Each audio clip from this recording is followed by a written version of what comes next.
Privet comrades, FrostyMikhail here. And it is officially time for the final episode here in Zwillingstürme and Herbst in Arknights. So, let's see what this map looks like. Going to be a shit ton of enemies down here from the bottom, and they want to get up here. Cool.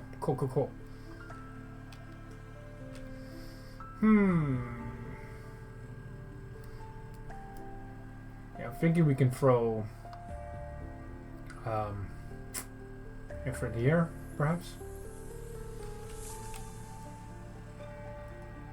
Could be probably going to put a turret in the middle as always. Yeah, some very good options we have right here. Not too many enemies, okay. Types of enemies. We could have any number of enemies. Yeah, gonna keep. Did she even get any? She didn't get any. Awesome. Yeah, well, I'm just gonna keep her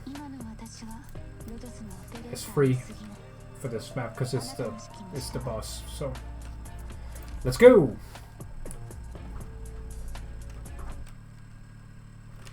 I know the fan in the background is annoying to listen to. Trust me, I know. Try living with it.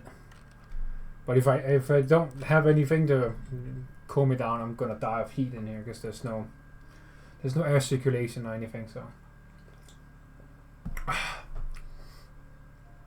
phew! You scared me. Vivian, what are you hiding under the covers for? Are you writing a letter? Shh. Tante Cora's about to come. She'll be angry if she sees me awake this late. Who are you writing to? Marty. I pestered Tante Cora for 2 weeks before she finally agreed to sneak me out to a poetry recital at Louis Universitat, and I want to tell Vati all about it. I was going to write it tomorrow, but I'm afraid it'll be too late by the time we get back. Not that I have any way to send them. I'll just store them somewhere safe along with all my night novels. But why? Since I decided not to eat candy anymore, I have to put away those childish fantasies too. But didn't you always want to be like those knights, with their shining sword spears sparkling like the sun? Didn't you want to visit that radiant glowing country? They're too far. It's all just too far away. Much is not here anymore, and Vati, he's by himself. I'm on my own too. I don't want to be too far from him. I asked Tante Cora how long it'll take for us to get back to Sturmland from Zwillingstürme. The fastest route will be only 2 days, so if Vati needs me, I can always... But your Vati doesn't even know you stayed behind. He'd definitely be mad if he did. But I don't regret my choice. I begged Tante Cora to help me stay here in Leithanien instead of following her to the Grand Knight territory like he told me to. Oh. Maybe... No mind. Even if I have to hide, even if he can never know. Tantes help us so much. My Mutti said he's super strong, super brave, and super gentle. But even so, I'm sure she needs people by her side too.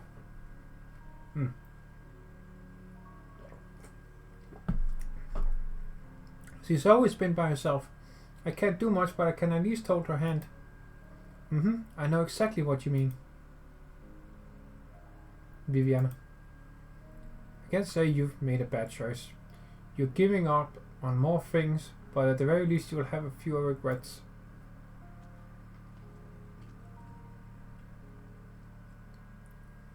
It's Tante Cora. I think someone stopped her to talk. I'll go take a look. You should get to bed.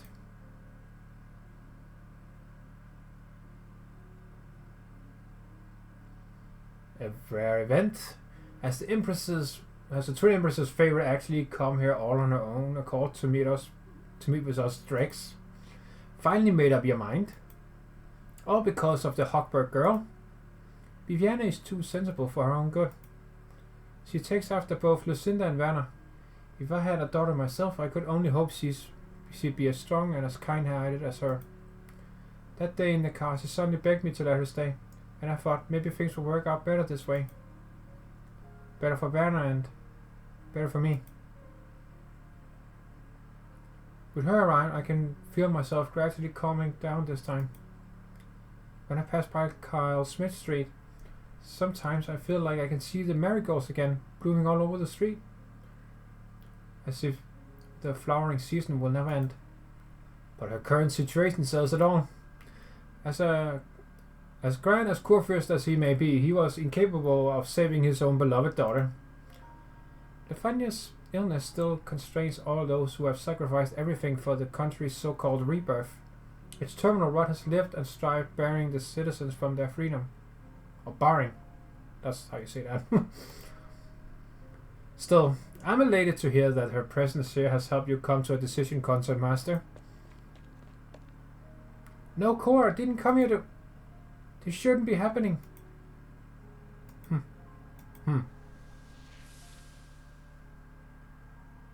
Yeah. You can't change the past. Everything before us dissipates. Once again, Viviana finds herself on the spiral staircase. She had thought that an earlier solace would prevent the inevitable, so that tragedies wouldn't have to fall upon the lamentable woman behind the door. Or at the very least that she could say her goodbyes before it was too late.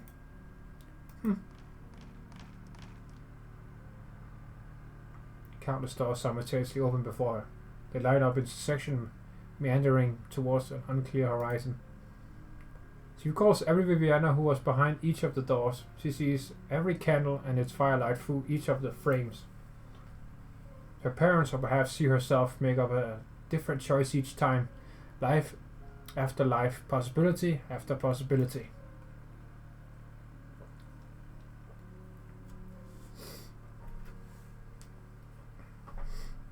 If Muti and Vati didn't have to hide their love for each other, if everyone had accepted us, then maybe they'd all have been blessed.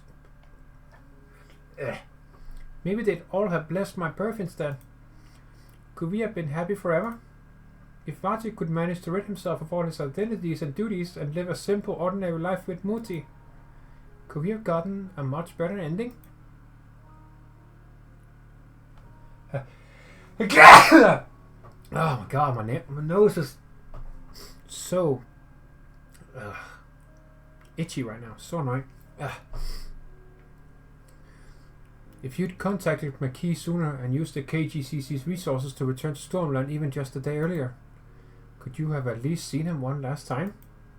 If people could see you as someone ordinary, looked at you without scrutiny, mockery, or pity, if you had found a more perfect image, or just the right words, if you had written of the brilliant marigolds and gentle silhouettes before you, if you could just be accompanied by books in peace, would it have been less painful?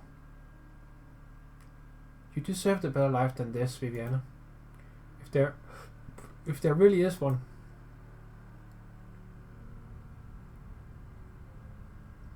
But why? Why does every last one leave me so disappointed? Viviana hears the sound of something moving. Doors collapse, distant but clear, like snow losing its grip on a mountaintop. The beginning of an avalanche. Huh? Is there such a thing as a second chance? She walks towards the nearest door. A new one, just like every other she has walked into. Would there be a better choice behind this door? A more satisfying solution? Fewer regrets? With that in mind, she has already opened the door.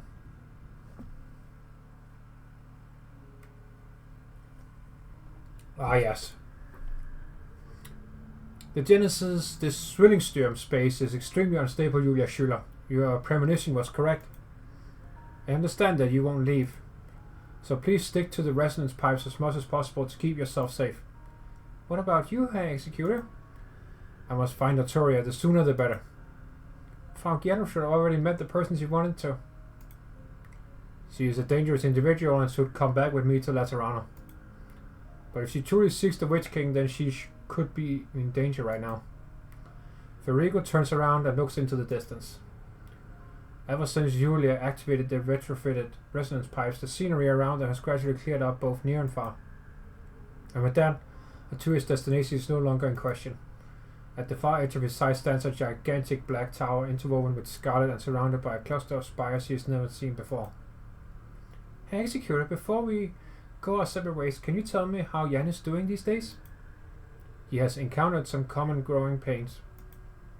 Loris Borden left him a sum of money, but judging by his own wishes, he may very well leave Leithanien and make a living in another country. That's fine too.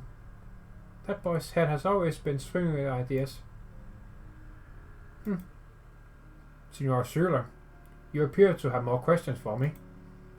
The cabinet woman quickens her footsteps just slightly as Federico continues at his usual pace, giving her a slight lead. Loris, is he already dead?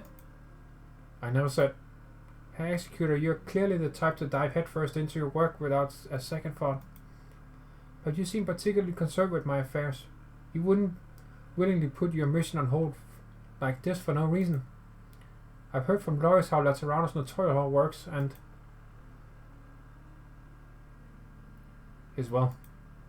prior to Das Kaiser Innensfest, Loris Borden died in the sewers near Bodenshof Forest Park while trying to prevent the Witch King's remains from inciting a revolt. His final mission before his death was a phone call in which he expressed his hope that someone else would take over the Julia Schuyler case. For 15 years, he resented the city of Zwillingstürme, loathed his work at the Gendarmerie, and treated everything apart from his final battle with indifference. His sole preoccupation was your case, and as a former citizen of Laterano, his final request can be considered his last will and testament. That said, the case has now been solved, and it is no longer possible to investigate any further. But I did find a letter addressed to you in his residence. I read it only once, but I read it only once, but I have it memorized. I can recite it to you if necessary. However, the contents are full of rather emotional expressions, such as, when I decided to go to the bottom of your case, that gross monster summoned me to his office. He slapped me in the face and said, Leithanien expletive omitted. Don't you dare think your military success gives you the right to pick fights with everyone. Julia, I hate Zwillingstürme. I hate that I'm unable to.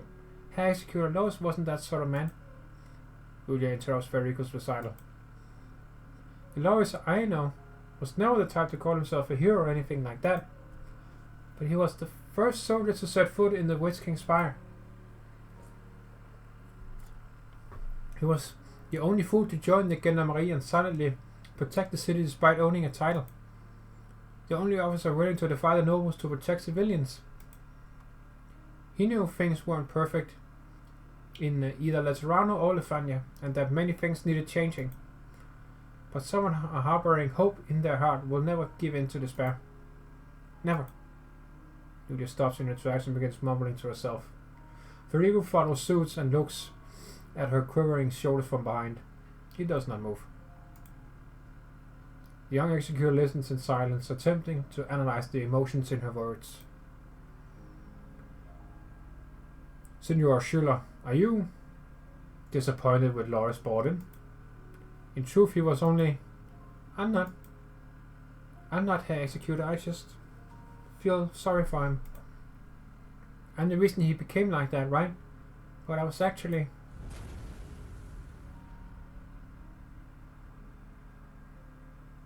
A pipe organ suddenly sounds from the distance, followed by a huge energy pulse. Federico subconsciously pulls out his gun. Going to accept his proposal. Federico turns back to Julia.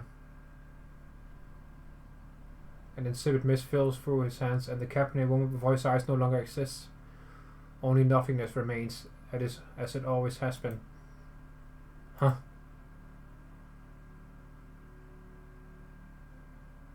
He suddenly recalls the flower from the Sanctilaminium ambrosi. Back then he felt that the flower could be the answer to his confusion. Now he found himself in a similar situation with no one in front of him. The primary difference is that he is still unable to comprehend the truth of the situation and place he is in. A place devoid of laws or solid footing, only endless dangers and unknowns. This was Julia Schuyler's second death. My preliminary deduction is that she was caught in a wave of abnormal energy caused by a violent impact to the Genesis horn. I will move to verify the precise cause immediately. In short, this too was an accident. An accident that has once again destroyed her life, and once again she was unable to react in time. Federico is an outstanding executor. He has been with the Notorious Hall for 7 years and carried the title of Saint for 2. He calls himself an executioner and executor and has witnessed countless deaths, but this is the first time that he has truly sensed someone's emotions in their final moments. Just like Arturia is so good at. She lived in her own Zwillingstürme for an eternity as she loved and regretted. Even death was unable to shake her belief in life. Simple, but intense.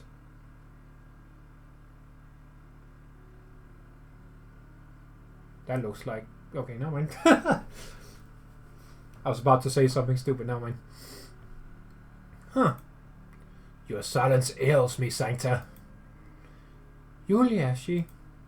The twins created by Leopold and Fremont are currently attempting to brute force their way into my pavilion. Frail consciousnesses cannot withstand the resulting energy waves. No, it's not just her. Arturia turns around even though there is nothing else to see. Suddenly the energy blows away a layer of mist like a breeze, revealing the breathing footsteps, joy and grief hidden beneath.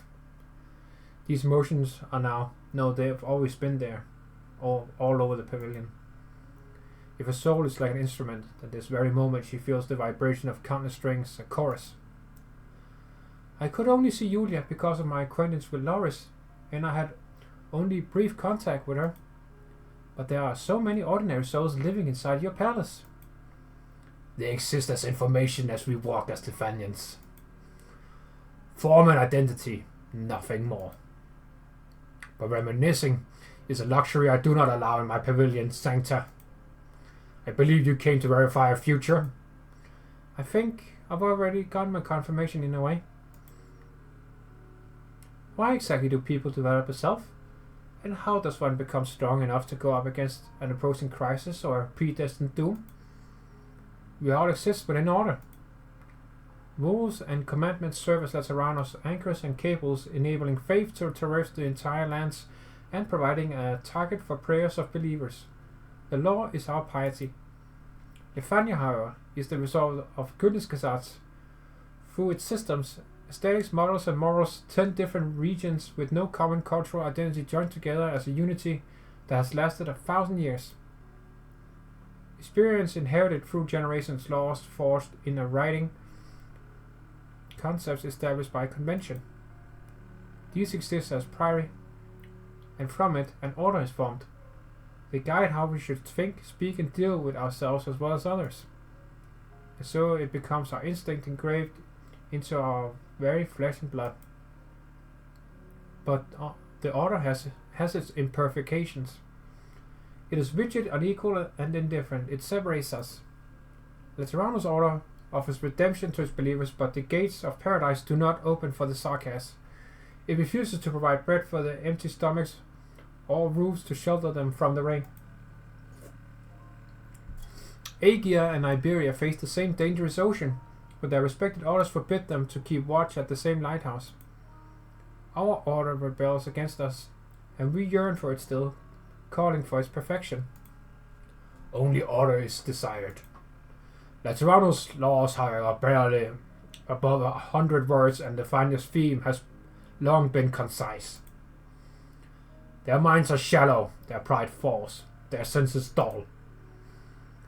They regard only the dead as eternal, but this they are timid, yet also fearless. What is your answer then, Sancta? What do you desire? Emotion. We exist in the present, a river whose running flow is our feelings, our discordant and capricious reflections of the moment we are living in. Feelings build into emotion, and emotions shape our souls. Our emotions are varied and profound. We are the love, the hatred, the appreciation, and the lament we harbor when these emotions call upon our reflection, and through those encounters we come to understand life itself. They were the torch we wielded to repel the shadow of death long before the birth of laws, religion, politics, or science. We were born as prodigies in utilizing our emotions, and thus we are connected. Are you referring to the empathy between the sancta? Indeed. Language is not without its limit, and what it finds is an impossible. What? And what it finds is it just me, or does that not make gaze out or whatever? And what it finds an impossible chasm to leap over. Empathy arches across and emotions quiver. It's a precious gift to my kin, though, which we can read each other's feelings. But it is also utterly unfair. Its creeds are too vague, and its benediction too narrow, like a rule written only to serve as Serrano's order. So you crave a true empathy?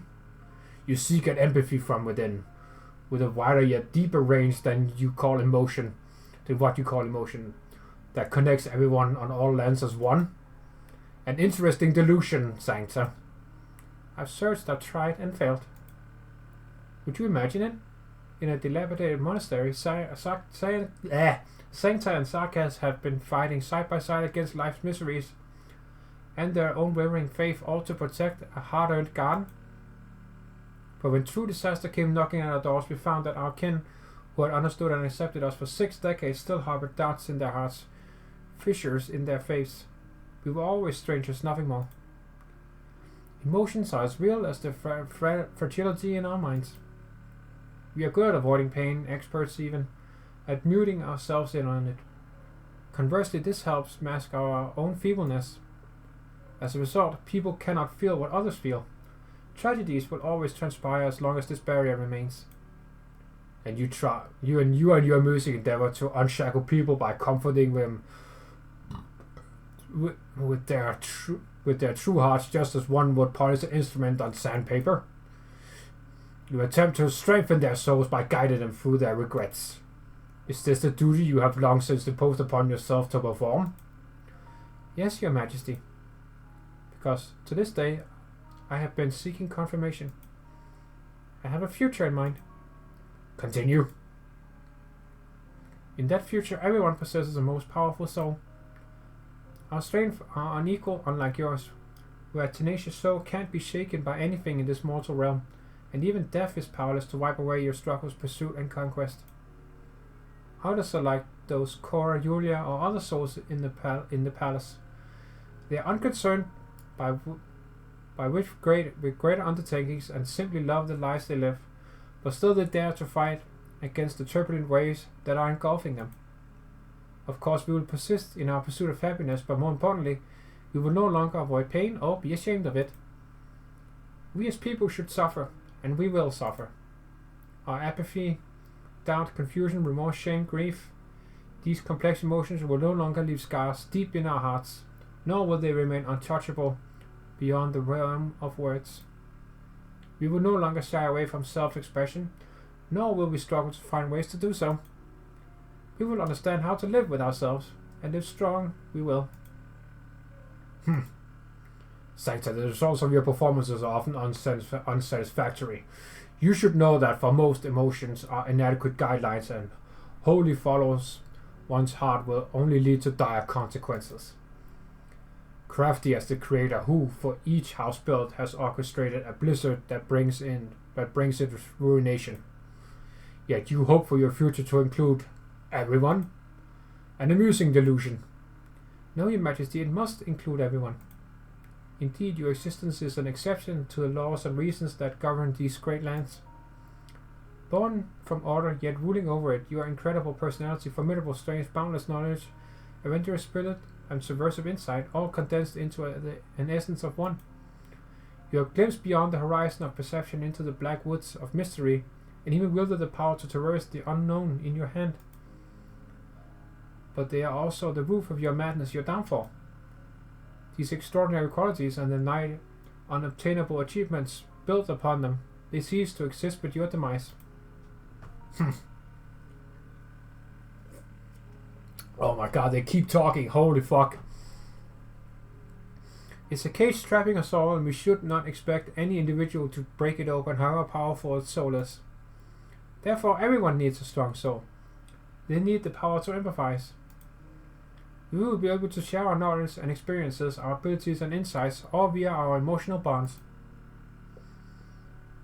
Then there would be no crisis able to undo our ties, no defeat able to wear down our rapport.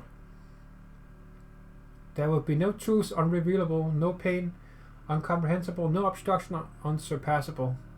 Our power comes from our individual strengths. We would be distinctly ourselves, yet as one. And when adversity and the unknown are at the gate, they would find our sanctuary unbreakable, as our collective emotions have formed a wall of steel. Thus I am here. If a strong soul can truly exist, strong enough to resist a predestined doom, then by no means shall I ignore it. The future.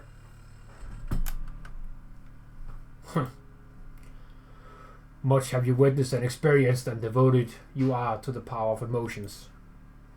Why then did you seek it for yourself, Sancta? Are you reading my mind? You've been doing this from the moment I arrived at your throne. Is this your performance? A performance that befits a performer like you, Pilgrim. Everything in my pavilion I command at will. They are mine. Accumulated guilt.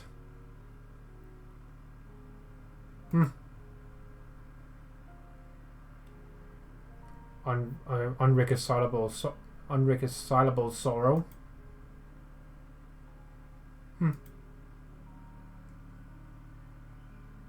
Hopeless disappointment. Powerful courage. Aw, the homie. Endless regret.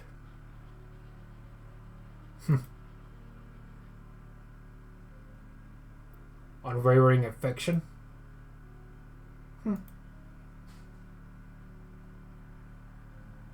There is no performance. No performance will allow such cruelty and arbitrary. You do not come to a common understanding, nor are his joy and sorrows yours. You have thrown open the gate to your mind, and he is the guest and the host. The fighting history has recorded how the Witch King reformed and rearranged his people, his orchestrated army. Disobedience is not tolerated nor possible. Sancta, if emotions had formed, by all rights you should be the fullest individual I have ever met. But I send to you nothing. Why? Because you use yourself as a mirror reflecting the emotions of others. 9. You do not see until you receive. You are a receptacle whose content is overflowing with the emotions of others, with no room for your own. You feel what they feel, but at the same time feel nothing. You undo the knots of others while further tightening yours, a state that resembles only chaos.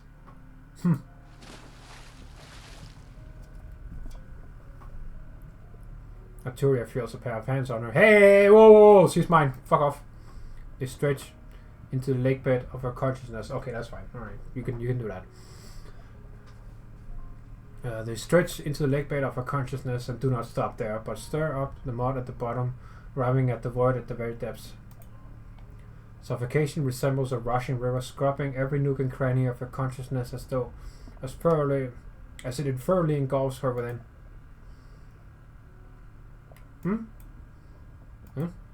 I see. I saw your only truth.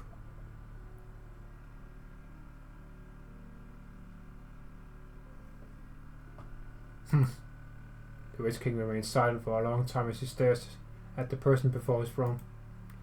Tori has never felt her heart beat as fast as it is now. Sancta, the future you described does have its value. Perhaps it will find its place in the river of time. You are the one person furthest from your utopia.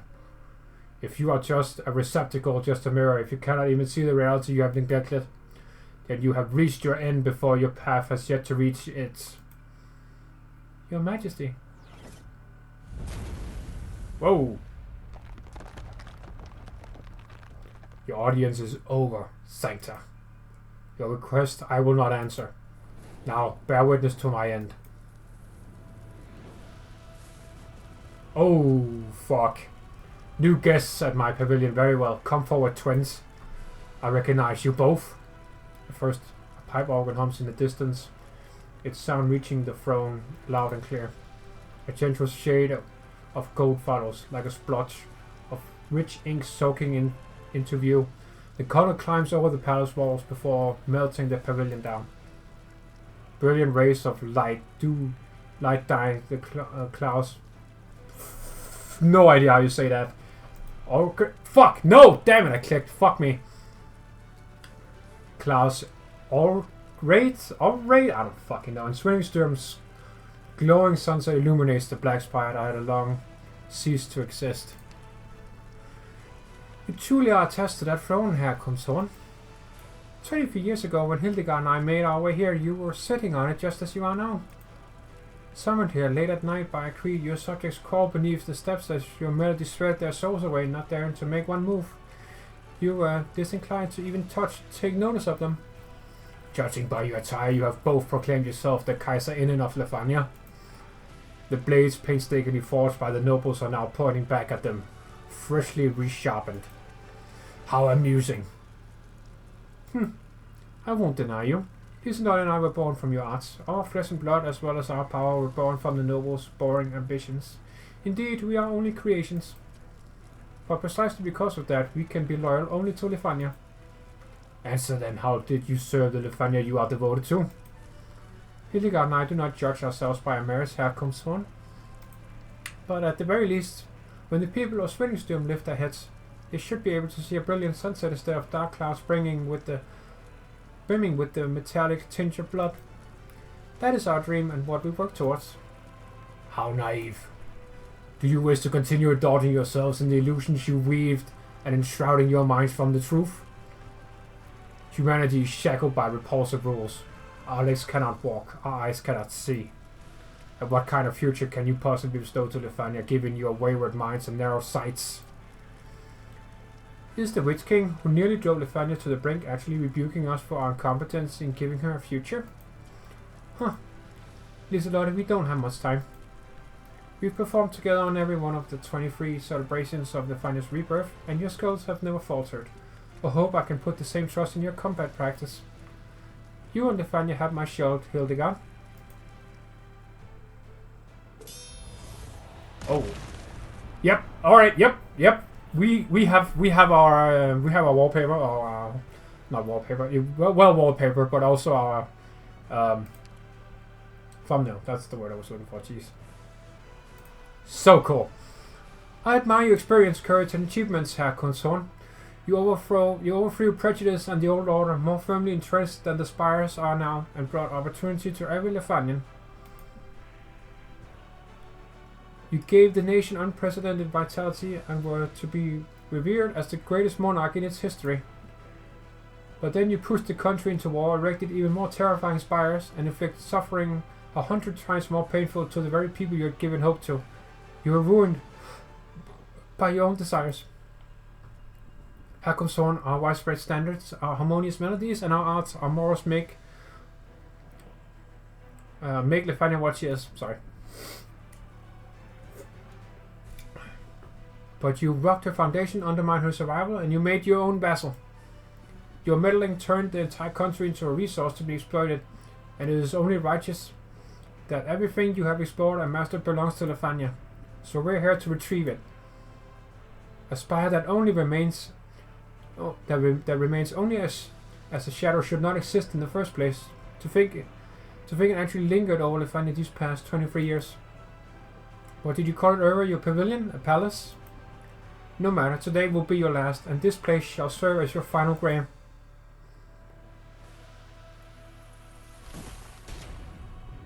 Fucking hell. Our genium cluster surged from thin air, first hitting Grimmark's blade before fragments splash onto Evignar's shield. Black and red unite into one, a dazzling gold and intense purple. Their arts are condensed to their very limits like unchangeable, primitive blocks of color. They collide but cannot blend into each other and only splash before the throne, seizing every inch of space. An ear-splitting rhythm accompanies the explosion of colors. Their weapons, original instruments perform two movements into completely different styles at the same time and place. Brass, woodwinds, strings, percussion, keyboards, and even bell rings, as well as death whistles. That's pretty metal. Death bell? Dude, that's sick. The rusty reeds beneath Sargon's golden sands, the flame-weathered amber under the sludge of the black flow, the rootless flowers buried deep in the frostbound soil of Sami, and the boundless chaos itself in this Kagereich. A cosmos coexists with its voice within the Witch King's melody. Notes are woven, conducted, and played by his hand. Notes to sing a melody of the Witch King, notes to sing a melody for the Witch King. This normal realm will never again know a symphony that this clamor is harsh and illogical, yet also spectacular, majestic, and striking. Arknights and Grimmark's duet is so simple in comparison. The notes gently rise and sharply fall with the dignified and imposing pipe organ resembling a castle encircled by mountains, while the ethereal violin is like a waterfall pouring by the citadel. The sound of water splashing onto rock is clearly audible in the room furthest from the waterfall, but even in the closest, it does not sound so noisy. The two act like one, their movements as harmonious as they had never split.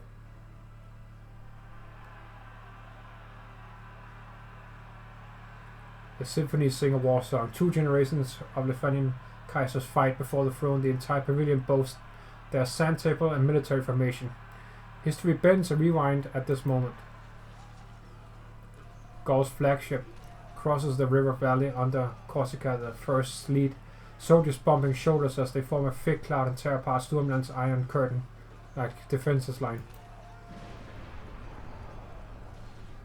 And then Herkunftshorn's silhouette introduces his reign at the pinnacle. He stands atop the spire, heaven and earth at his beck and call.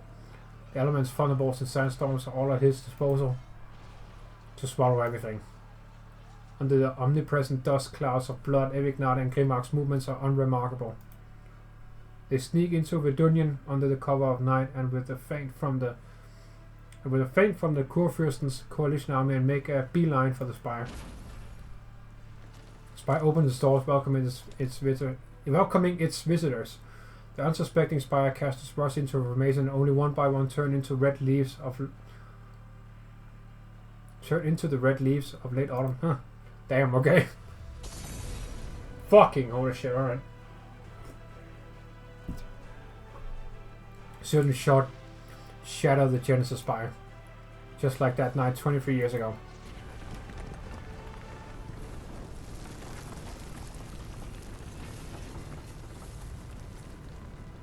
My pavilion, everything in it, are disintegrating, dying. The pavilion, this imperishable horror, is not my creation, nor the work of anyone else.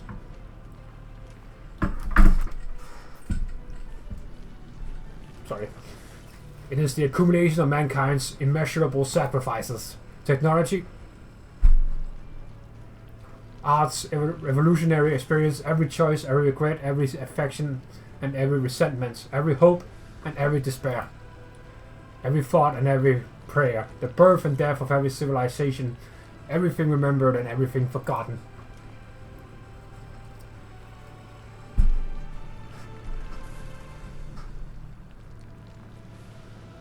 The pavilion is humanity. The pavilion is our will. Oh my god, it's so fucking annoying, sorry. Through annihilation, the will has taken form, and from chaos the order was given birth. A will true to reveal the origin. A will firm to conquer the source. Originium. The beginning of annihilation and the source of chaos were both mine to wield, and thus I compelled Originium to reveal the true nature of its being, to present the fact of its origin. But I became aware that no matter how our Originium grows, overrides, recreates, it speaks the same truth, a truth laid bare right before our eyes all along. Since the creator who was at the source of making was also a creation. It says the Dominator reigned long before its domain came to exist. It says hope is lost and eternity is no more. And what truth did I obtain but heavier chains and a more ruthless resolve at the origin, the root of all creation? Undeniable as the silence of death. Undistinguishable as the light of stars. Cool was the maker. Wild was the maker. Sly was the maker. By his hands our determination was shattered but not annulled. Maimed but not overthrown. It forced our sharpest sword. It built our toughest prison. The truth is laid bare for all to see, but how can a seeker challenge the truth with their volition and sanity splintered? Let the truth be seen by all eyes. Let the reason be heard to all ears. Your determination has guided you to my pavilion. More will follow. You will see in me a nightmare, a traitor to freedom, a tyrant. But if the Genesis spire has failed to reach the boundary with its thrust, then a pioneer must be there to step foot on a place beyond space and time. If the root of all creation poses nothing but shackles, then we shall be the hands holding its chains. If the Creator has willed the extinction of his creation, then we shall be the bell to toll his demise. Void cannot and will not be the truth. I will never allow it, nor will I excuse it. Hearken well Herkunftshorn's ultimate vision, his sin, his final will. The Creator must perish. I see that your power has grown since our last meeting, twins. The portion of Herkunftshorn which has discarded long ago is standing before him. But you have perceived not yourselves and not known freedom. You have relinquished humanity. I had hoped to find your sword and shield to be more than weapons. Heed, my audience. You have come before the throne to seek an answer, to pass down a verdict. Only a man's answer can sate his kin. Only a monarch's verdict can convict his equals. If you succeed, if you stand fast to the very end, you must see what I didn't, and be what I wasn't. Hope may be gone, eternity may be lost. Yeah, no, that's definitely that's definitely a typo. Their death mark but the end of Herkunftshorn and Monarch's downfall. The failure shall stand, whose light will outshine the tallest beacon of hope. The failure shall live, whose name will outlast the longest river of time. Oh my god, this fucking intro is taking over 40 minutes now. Come on, let me fight! He sees a rhapsody. His roars of fanfare. He demands a concerto. Now thunders have joined the chorus. Let me fight him! Oh shit, here we go. Nice. Yeah, that was over 40 minutes. Jesus Christ. Oh, so long. Messe König.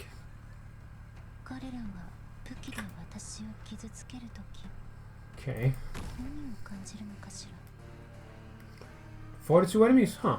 Alright.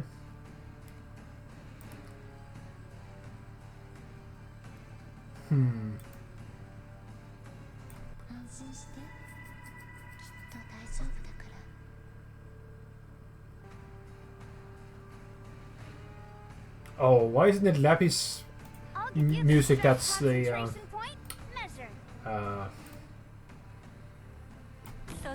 final boss battle theme. This is not that interesting, actually. Listen to that. So boring compared to the rest of the music. What the hell? Damn. Big disappointment. Wow.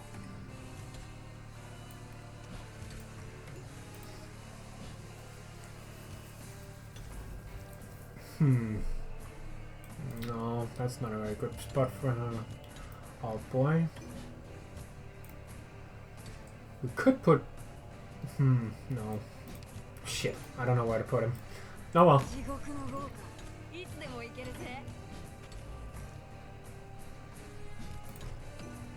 Oh shit.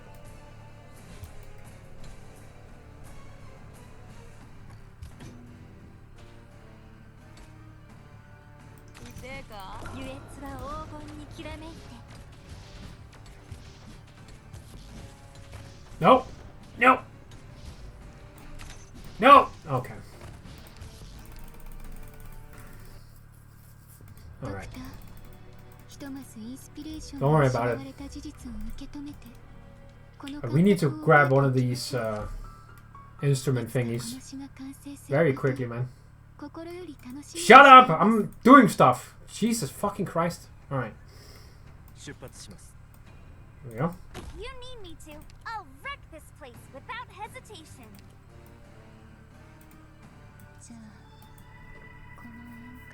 Yeah, we need to put one here, so yeah. Well, downwards, I guess. Well, this way. Request a structure stable and sound. Nothing to worry about. Okay. Oh, here.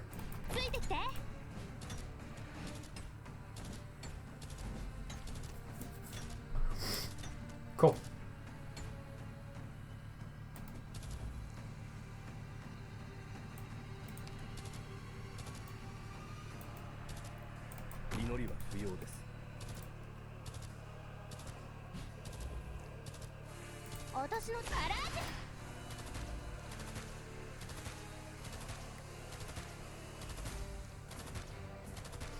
Yeah.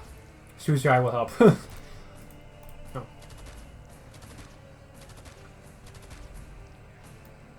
Okay. Yeah. Whoa! Shit! No, no, wait, no! Oh, fuck off! I was gonna see what he would do, whatever. Oh, fuck, okay.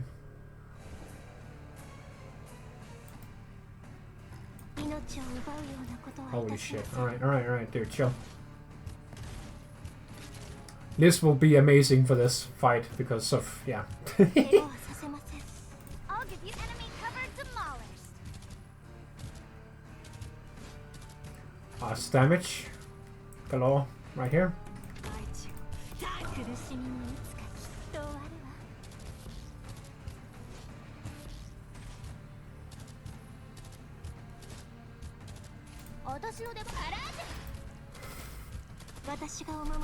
Oh my god, look at the poison damage!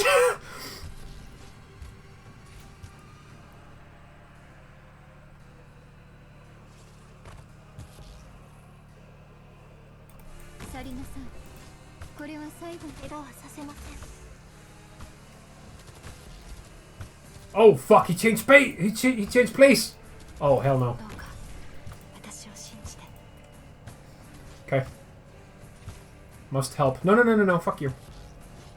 There we go. I wonder what he's... if he's weak for anything. Jesus. What the fuck are you doing? Why would you... Fuck, dude. Oh my god, okay.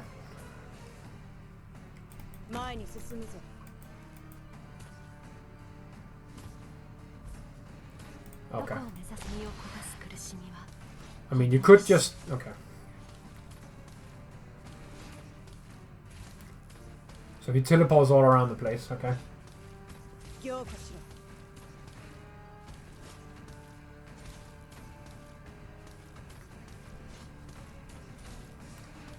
Request acknowledged.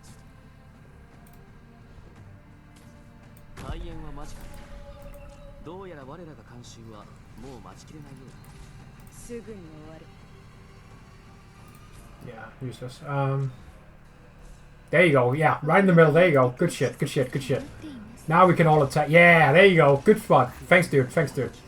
Appreciate that. Oh, Viviana can't. But our lovely executor can. Oh fuck! He fucking moved her. Oh, you bitch! All right, I didn't know he could do that. That's interesting. Here, take some more darkness damage. Okay. That was a thing that happened. What the fuck? Oh fuck! Oh, okay. He stopped my... Oh. Oh, that's the good music. Yes! That's the good music. Yeah, there you go. That's the trailer music. Let's go. Much better. Much better. Yeah, no, don't go. Don't stop it going there.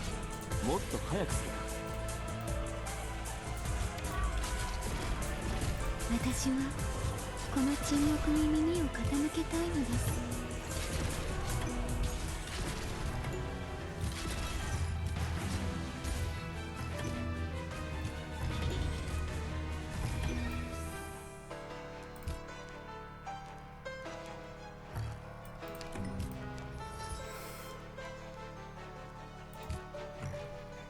ついてきて。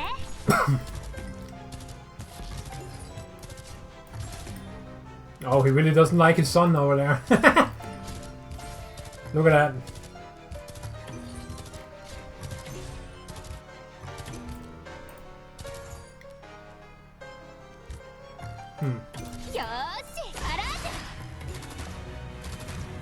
Oh, he has a shield.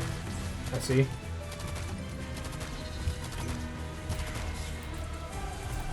There we go. Fuck you. Oh, fuck. Okay. 遅れてやってくる静けさを待っています。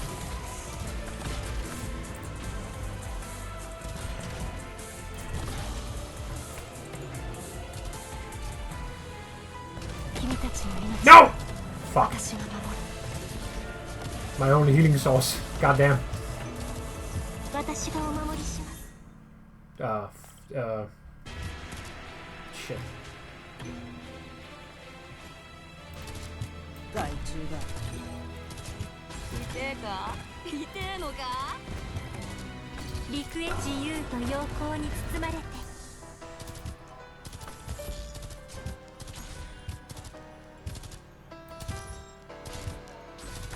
この程度で止まると思うな。 Dude, how long are you gonna shield yourself? Just get over here, bruh. Damn.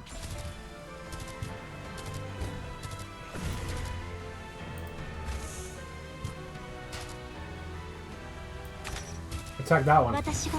There you go.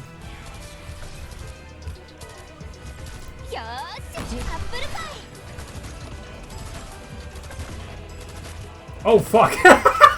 What the fuck? Okay. この程度で止まると思うな。土が私の意志に応え、土が私の意志に応えてくれる。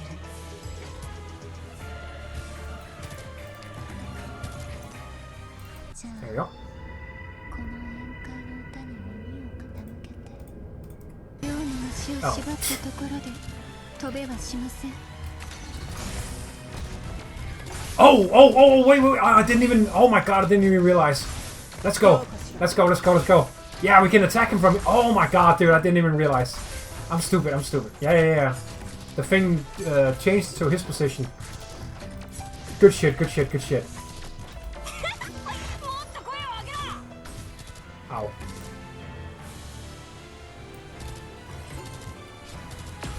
Okay. Yep. 戦場で響く楽の音には注意し、特にリターニア人が相手にする。私についてきて、永遠の故郷に帰りましょう。 No, go back! What are you doing? Oh my god. 4分の3拍子のごとき経過。リクエストをする市民にいつかきっと終わるわ。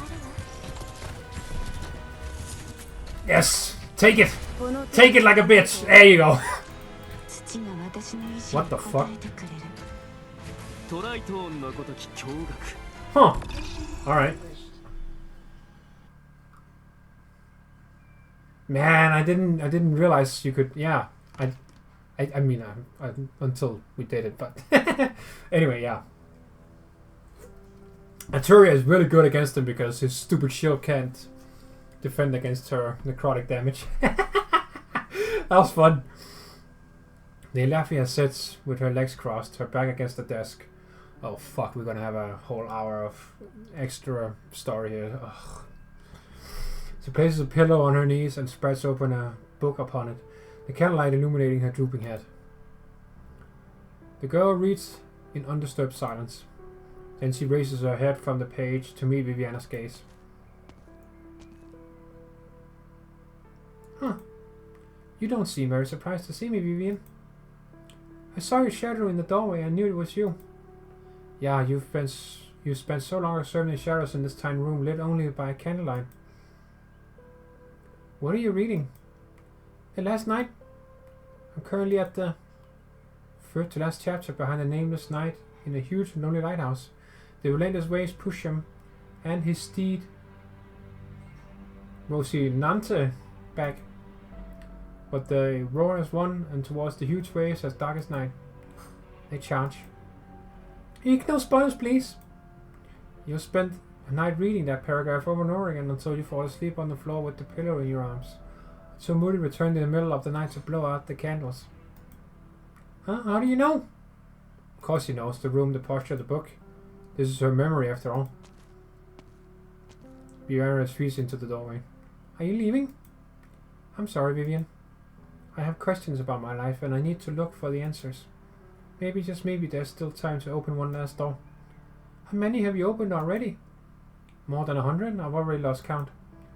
I just want to find a better possibility. Oh, and what if you still can't find one? Is better something clearly defined, like a math problem? In those doors you've entered, maybe Moody and Vati got to live in peace together for longer without anyone disturbing them, or maybe Moody left us a few years later than she did. If you think about it, how do you know you haven't already come across a better answer? So why do you still carry so much regret? How can you be sure you'll ever find one in the first place? And what happens even if you do? You won't change your past. What's meant to happen has already happened. Vati always said that if he'd waited at Miracle Alley for just 10 more minutes, maybe he could have met with Moody and everything would have turned out differently. A pity fate does not afford us a chance to start over. But even if he did meet her, he'd still have to leave anyway, right? The story wouldn't change in any way, aside from giving Moody one last chance to cry and say goodbye. Or maybe you're actually hoping you won't find a better answer, because then you could tell yourself that this was the best of all possible worlds. I just don't get it. Aren't you thinking the same way that Vati did? Vivian.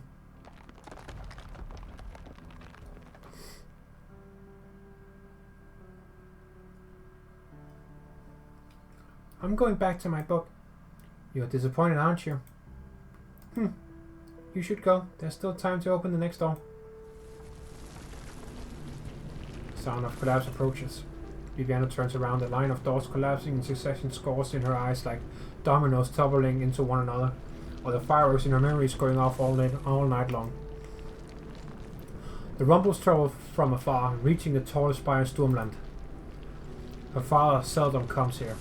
As the Kurfürst, he has to receive an endless line of visitors on festival nights, and her maid mother will always be busy serving them until early hours of the morning. She would huddle in the corner of her room just like now and shield the sounds of outside with books. Once the waves washed away, once glory and life together faded, the world and all its beings fell from Sinaf to Nadir, becoming dust. Once the four spells did flames, once catastrophe descended, once families and old friends and look forsook the soul. The last knight upon this great land all alone faced the swells as dark as night and began to charge. But then she had yearned for this so much, so full of courage. She had told herself not to be weak, to imagine herself as a knight, Viviana the knight. A true knight is unafraid of disaster or hardship. The collapse is clearly visible, its ruin right before her eyes. An inexpressible sense of danger strikes Viviana in her heart. She suddenly feels a strong premonition that the collapsing doors are not simply a manifestation of her repeated failures. If this tiny room were to be swallowed up, something truly would be wiped away, something would be lost forever.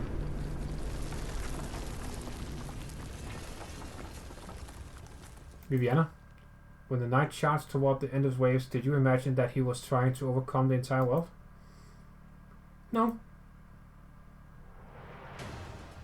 What the fuck? Oh shit! I won't leave. Viviana turns around, protecting the little girl with her own body. I don't even know what's really been going on ever since I began climbing that spiral staircase. Maybe this is something everyone goes through when they come to the Herkunftshorn. To be tightly bound by the knots deep in their hearts, to lose themselves in a whirlpool of chaos, becoming one with it.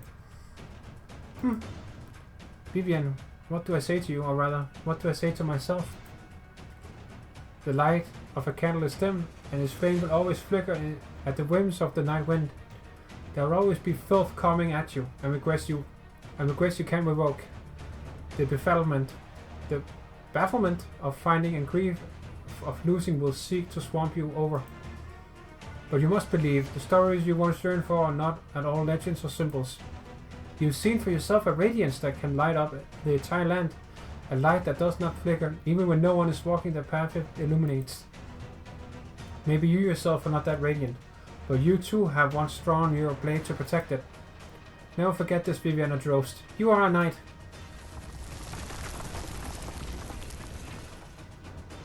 The collapse arrives and darkness swallows her in an instant. Compared to the last night, whose nemesis was the ocean beneath and the sky above him, she knows nothing about her enemy's identity.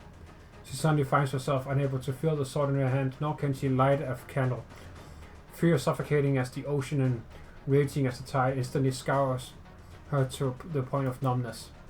But soon she feels calmed, soothed, and relaxed somehow. Dread and sorrow no longer drown her. Because bit by bit the waves are no more. Just what is it in those collapsed doors and their cracks that is devouring her emotions? Countless images, real and fake, intertwine, binding Viviana into a strange yet soft cocoon. What must she hold on to? What can she hold on to? A dazzling light fills up her vision. She comes to a stark realization. Tested by a dark, bitter, and thorny path, and scored in history by its legend, a knight's sword staff that even time itself can never wear away. Here and now, it shines in the palm of her hand. Yep, that's a picture. Dude, look at that. That's sick. She tightens her grip with the weapon in her hand. The knight now wields her sword staff and cleaves at the darkness ahead. Its radiance intensifies, and the resplendent gold builds all, delivering its radiance toward the ends of time and space.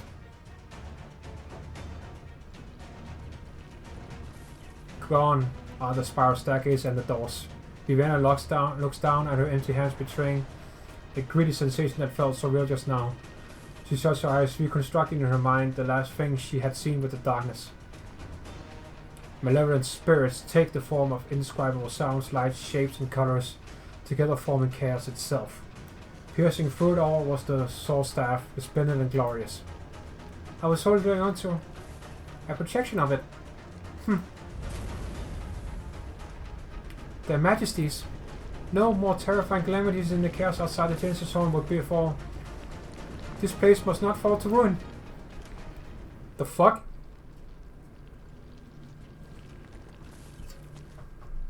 There he is! Yes! Yes, we get more Fremont. Let's fucking go. Now I'm happy.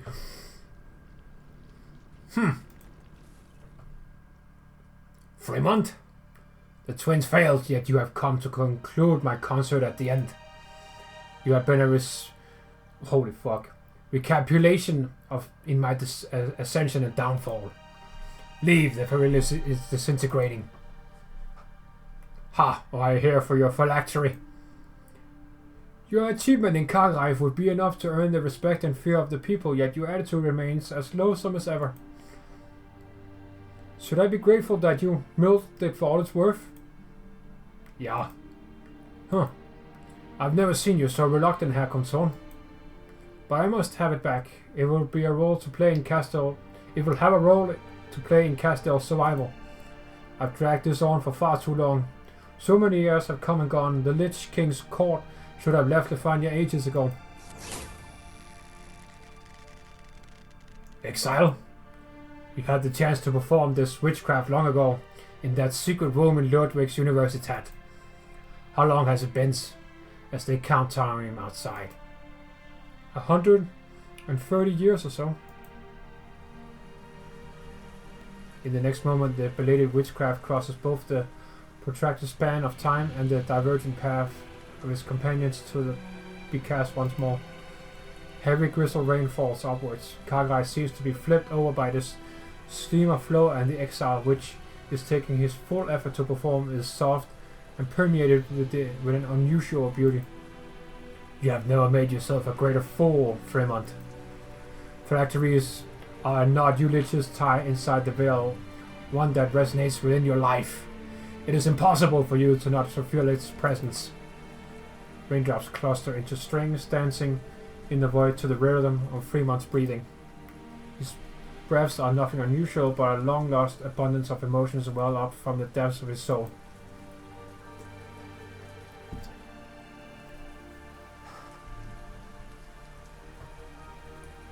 Fremont casually touches his pocket, only to discover that his lost key has been lying quietly there within reach all along. Didn't I already return it to you long ago? Huh. Fremont, the phylactery is a constant, a keystone upon which liches accumulate their time. You're always one step ahead of death, I am not. A fact you refuse to acknowledge. Why?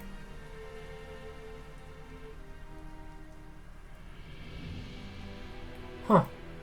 The moment the entire space is soaked, the lich's strings finally envelop the Witch King, embracing, entangling, almost forming a coffin-like shape. You have no words for me but farewells at this moment. Tell me, Fremont, my dearest friend, why is the spire still lacking? The ancient different lich merely stands before the empty space without a hint of expression on his face.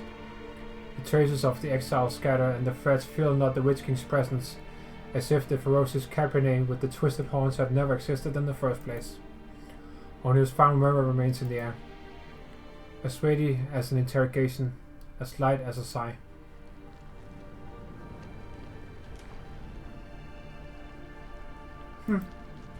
She does not know when it happened, but Arturia finds herself standing before the spire. She listens in a daze. There is no one able to answer her question, and the sighs are silenced. So those were your parting words and your answer. Henceforth, Leithanien will never again have a Witch King. So this is where you were, Arturia. Federico. Federico looks up and sees the gigantic black spire gradually lose its shape and color before his eyes, as its faded originium clusters dissipate into vestiges. Even the Witch King, known far and wide as history's most powerful soul, was unable to resist his inevitable demise. Freeze! Federico lifts his gun. Leithanien's twin empresses have already intervened directly, and overall the impact of this case has far exceeded the initial risk assessment of the mission. Once this has concluded, I will contact Pope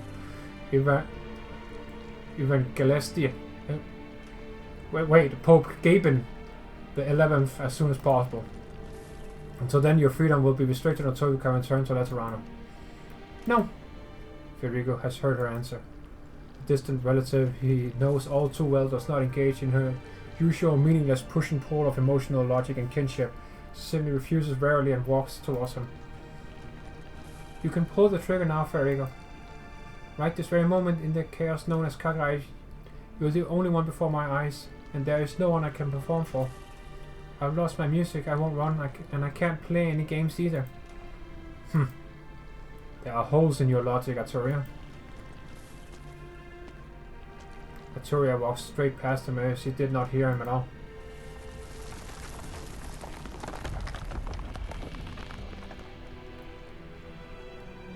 The Genesis Spire is disintegrating. Herkunftshorn is dead, so naturally the bubble he was praising will also burst. Is he really no longer here? You don't believe your own eyes, even after dropping that attitude of yours not so long ago? So in the end, Grimmark and Imignator were still the only ones who could kill him. Wonderful. You only sound mildly disappointed this time. One day you will look back on today and realize with even more clarity just how fortunate you were to turn away from the fate that lay before you. Something dangles down from Fremont's rope.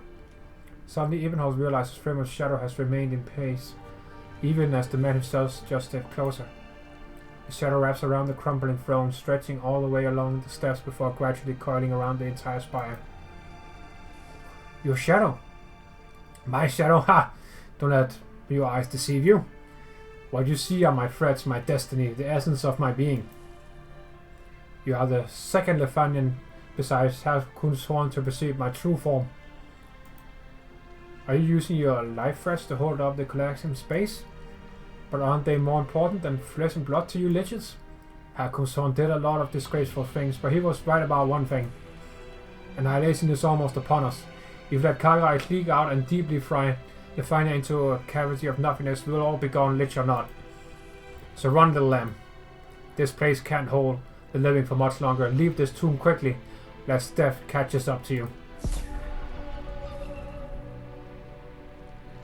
Shadows crawl over the old lich's body. Shades of black instantly split into countless threads.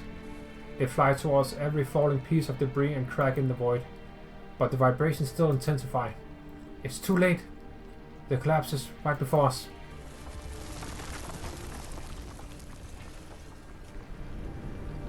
Oh. Can it rain in this space too? Ah, these are Herkunftshorn's threads. He always kept himself so neat and tidy, unlike other liches. I never see him grow so many threads. The Herkunftshorn can no longer support this place. We need to return to reality before this place falls completely apart. Then we'll need to find a way out first. A brilliant ray of art. Empress's voice, Viviana Drost. I should have fought alongside your majesties. Please forgive me for my tardiness. It's you. Viviana, your light is somewhat brighter than before. That's because I saw true darkness. I was just walking along an endless spiral staircase, witnessing the collapse of one possible reality after another. I was almost swallowed by the chaos.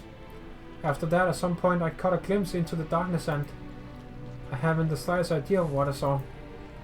Perhaps it was the deepest of dreads, the largest of voice, complete disarray and a calamity we cannot comprehend. They lay dormant within the chaos, and I felt their gaze upon me. Kinmarkt Imignade. The enemy is advancing like a blitz. They are about to invade everything known to us.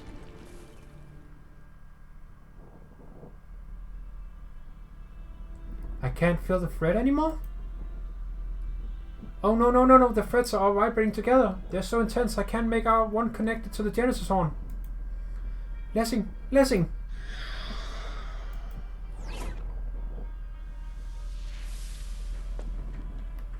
Frau Immengarde, Herr Mayor is over there. He shouldn't have. I'm not dead yet. Phew, my threads are a mess, so it's hard to sense you even at this distance. And the professor, we were still connected earlier. The other liches and I were pulling on reality from our side while he was doing the same to the Herkunftshorn from his end. It wasn't easy, but we managed to achieve a balance. But things are looking bad now, it's all gone wrong. They're no longer making any noise. 9 is not just the dead.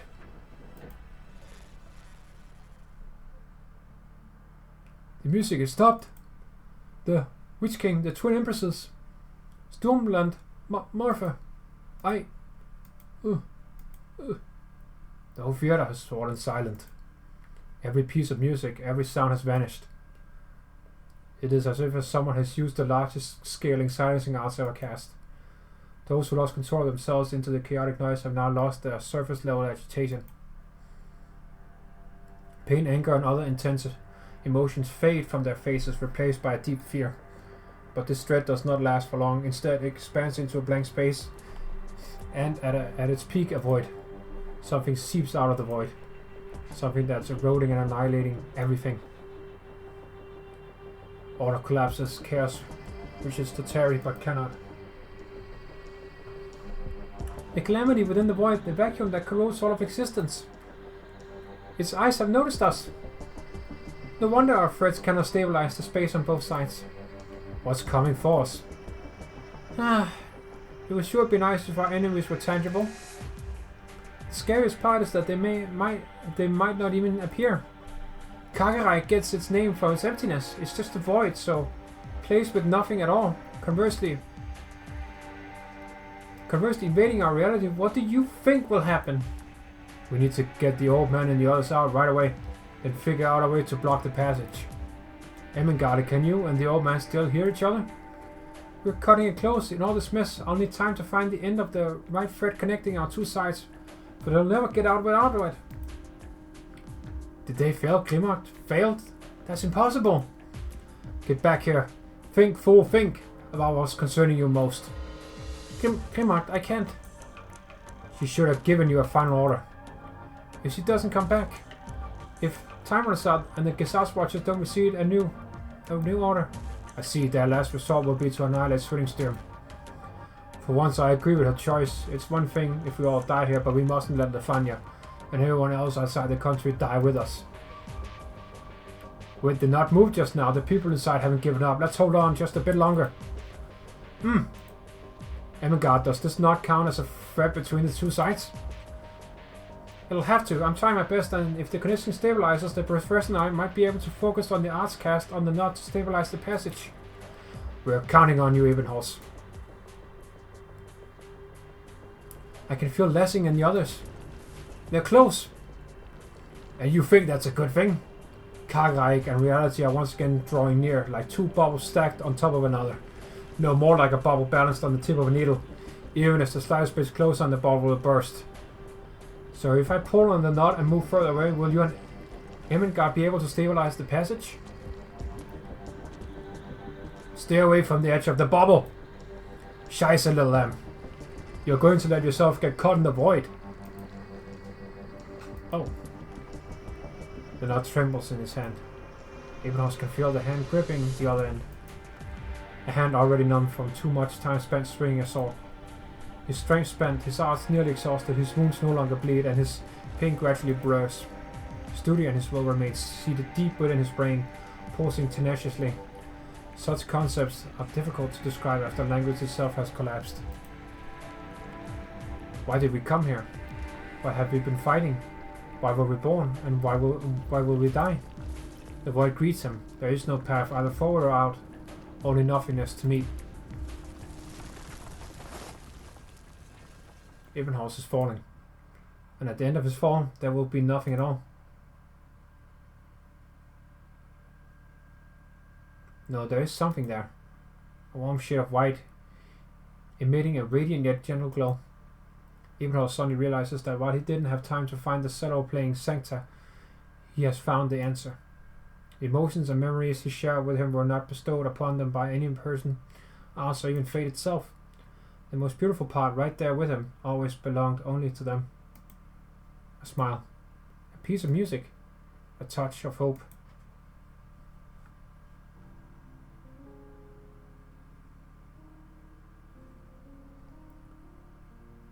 Fate will always be snatching things away from us, but fortunately I still retain the ability to love and hate.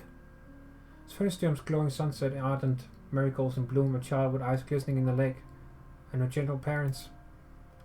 I love the scenery and the people I cannot see. They illuminate me, dispelling the darkness obscuring the eyes of many others. But I also hate it. I hate how brief the flowering season is, and how formless wills constricting everything I love. My child, your brows have been knitted ever since you returned to Leithanien. You asked me, where is the new order? Can you guarantee it will be better than yesterday or today? There is no way I can answer you, so I just decide to do as I have. Love means responsibility, and hate will likewise attract even more. You must take responsibility for the things you have changed and have yet to change. My child, my friend, if you love, if you hate, then you will bear far more than you can imagine.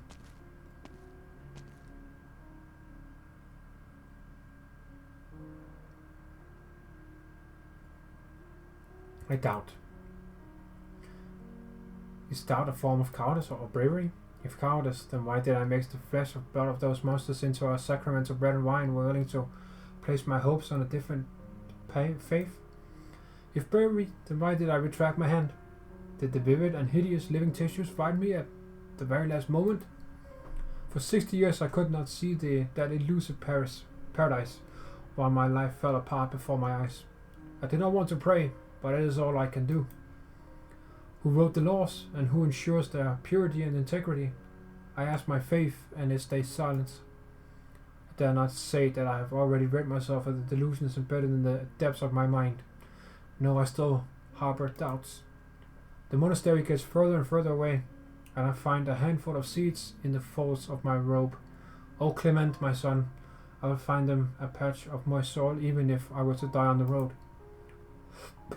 I doubt our laws, question my cowardice, suspect my bravery, and doubt pushes me on forward.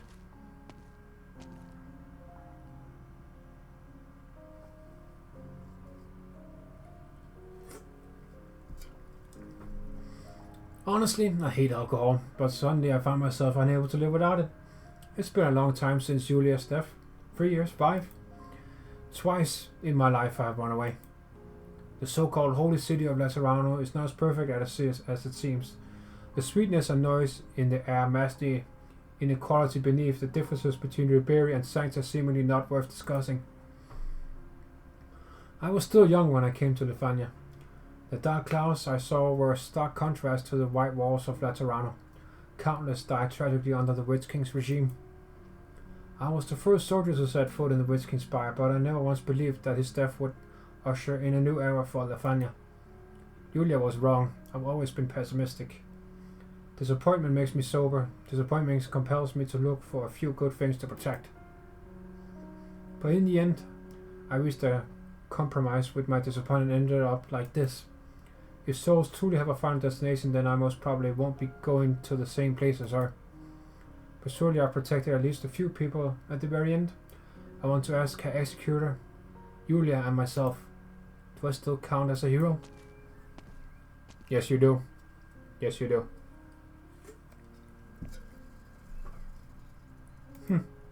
Am I walking? I never seem to stop. But where am I going? Whoa! That was a scene change. Wow. I seem to be walking along a sandy shore. A sticky beach, a strange creature from the ocean actually reverberated in my strings. It has the dullest inner voice I've ever heard, and I couldn't obtain any answers. The waves pushed me away from the beach. I was 20 then.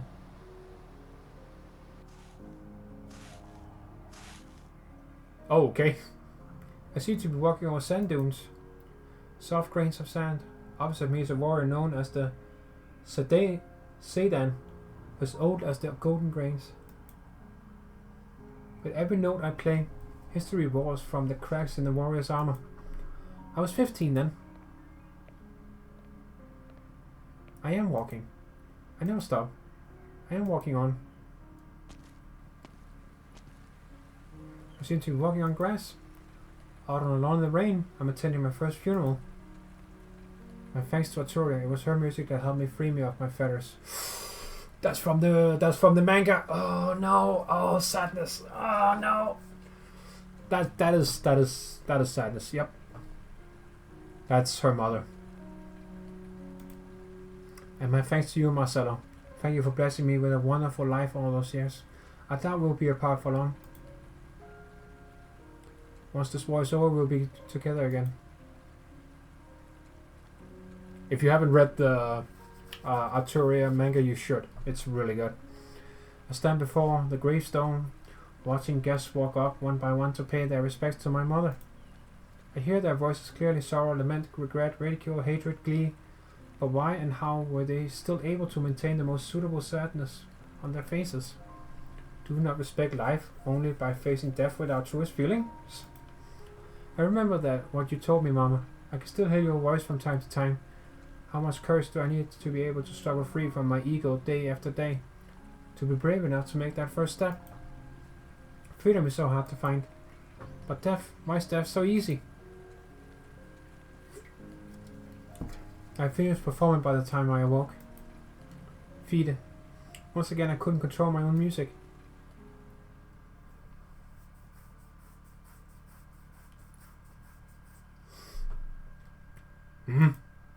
Huh? Arturia, you revere death so much. Death erases one's existence so easily and puts all emotions to rest. The melodies of those who face the truth and inevitably their death leaves you impressed, but more often they leave you fearing, hating, doubting. But you are silent. How much more do you need to perform as you wander endlessly about? How long before you finally reach that future? How many more blank pieces do you need to compose for yourself? Even silence will be played, and every composition must have its conclusion. I saw your only truth. You are so fragile.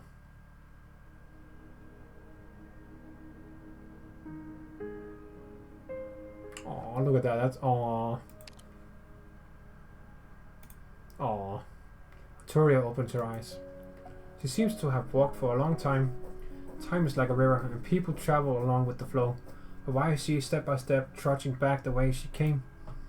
She feels she has become a broken vessel, and the unwavering affection, intense hatred, tremendous courage, and unreconcilable despair and remorse she has experienced through thousands of people. They drain from her drop by drop until she is left with only her empty self.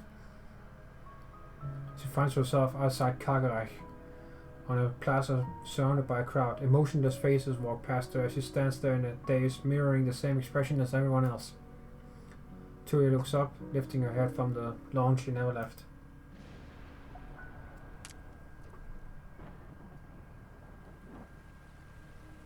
Dark clouds drift over her, and a glistening drop of rain falls on her face like a tear. A tear from the grief and vulnerability she could not admit in time.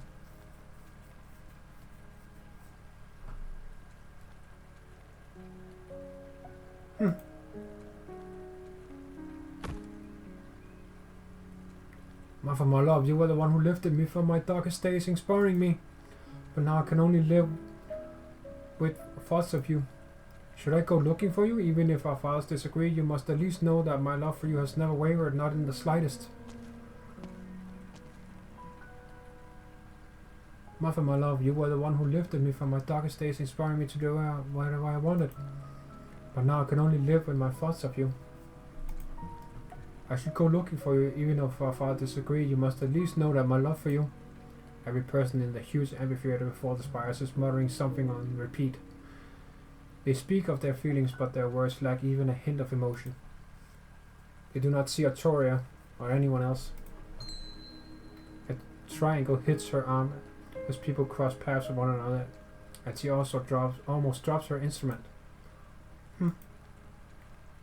Klimak. Michael, don't leave me alone. It's futile, Federico. Good call. The situation is out of control. Mass hallucination, this is the third time I've seen something like this, but the situation here is much more serious than it was at Sonata Spire. Is it of a different nature? The Herkunftshorn has crumbled after the Witch King's demise, and Kargerich is about to collapse into reality. It's not a simple hallucination either, but rather they are unable to resist the onslaught of chaos, and their various profound emotions are leaving them. What you're hearing from them now is the only emotion they have left, and their most intense. What are you doing, Artoria? The Goodnessgesetz, the law of morality, exemplary aesthetics, order cannot help them resist the all-pervasive chaos. Everyone in the plaza will turn into an empty shell of themselves one by one as they lose their very last scrap of emotion. We need to bring them back to their senses. You alone are special here, Federico. For most, how can there be will without emotion? Only with emotions, and emotions alone, can people preserve their ego. These people are blank, as you say, and you still plan to play their tunes? No, this time my performance is about me.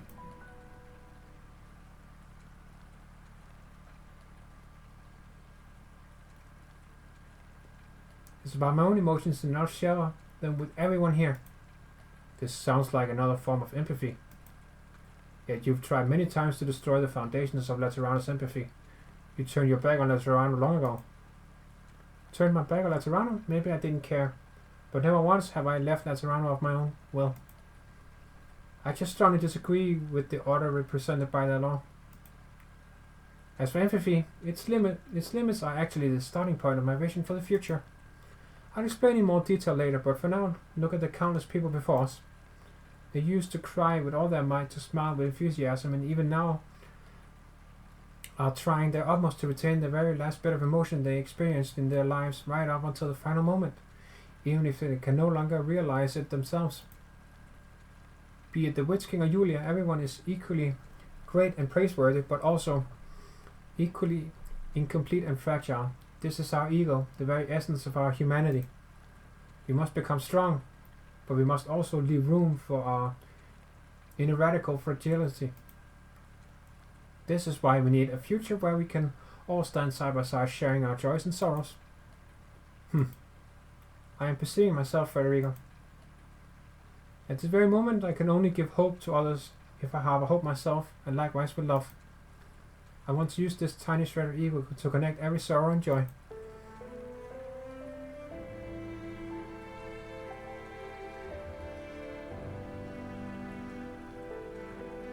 There you go, there we go, there we go. That's the picture. Yep. The sound of your strings, people are coming your way. That young noble's face is showing an expression. Emotional reflux in involuntary reaction. A hollowed out soul needs time to re-accept everything. Operation assessment. Arturo, your actions will help stabilize the situation. Executor Federico will assist you. I will allow no one to interrupt you until you have finished playing. After the briefest of pauses, Arturo grips her bow tightly again. The movement builds towards its climax. Scrub strings resounding in rapid flutter like a butterfly's wings. So now she's saving everyone. She went from an antagonist to basically a hero. She's saving everyone here. She manages to glance up at the sky and sees a giant crack suspended above the twin spires. An eye of darkness open wide, but still the sunset surrounds it, yet to be completely eroded. How beautiful the sunset is, like a blaze set aflame when the shackles are smashed open. Oh my god, it keeps going! Oh wait, no. Okay, good music? Okay, that's fine, that's fine. That sound, the Sanctus performing. The knots moving again, I can sense Ebenholz. Ermengarde. On it, on it! Threads fly into the clouds from the Lich's fluttering ropes. The wind traverses the sky again and the frozen clouds resume their drifting. A mildly intense vibration follows right after, like the slight turbulence when a train enters a station. The passage is stable. As long as you stay awake, they'll be out in no time. Michael, wake up! Huh? Grimmark must have entrusted you with something. You need to recall what it was. My tuba. Hold your instrument properly. Grimmark? Is this my memory? The strings are showing me. The tuba's heavy. And you're tired, correct? Then say it. You are but a child. There's no need to hide what's in your heart. You are afraid? That's normal. Adults fear me, as do nobles older than yourself. Even the most ferocious casters fear me. They believe my sword will pierce through their chest at the moment they cross my mind. The moment it crosses my mind too. Yet you are unafraid, and you want to be my voice? Have you really thought this through? No, that doesn't matter. You're just a child after all, who knew nothing when your kin sent you here. Don't cling to my leg. I can't wield my sword if you're like this. Fine, I'll just assume you're tired. You'll have to practice your instrument and arts later. In your own room, there are nobles waiting outside to see me, so I won't be coming back here today. You can take a nap or play for a while. If you still want to be an Empress's voice, we can discuss it again when you are able to carry a tuba. Also, don't think that you have to become one just because that's what Lupukan expects of you. We cannot choose where we are born, but we should at least be able to choose when we turn around. Our responsibility should not be forced on us by others. You will have the right to play the horn I gave you when you fought it through on your own and decided on what you want to stand here as. I remember now. I have to play my tuba. I have to tell the Gesellschaft Watcher everyone's safe. I won't disappoint you. Meine Majestat, Grimmark.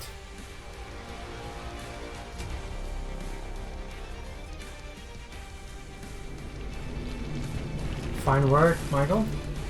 The settle. It sounds so clear. Is Yellow helping us? No, not just us. She's helping everyone. At the very least, we still have our souls for the moment. Dude, this is so fucking sick. Especially with the music in the background. We can still fight. Is that the outside? Is this a passage? You can exit through it. Viviana, find Fremont and ensure that everyone in this space returns to Terra. What about you and Grimmark? Us? Naturally, we'll fulfill the duty we've always shouldered. To keep any and all threats away from Leithanien.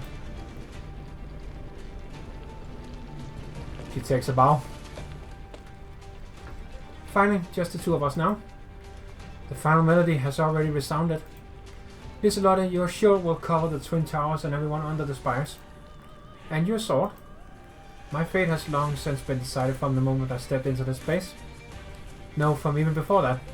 Once the Herkunftshorn broke away from the planet's Fremont, and I had drafted for it and descended upon the center of Zwillingstürme, there was only one choice left to me.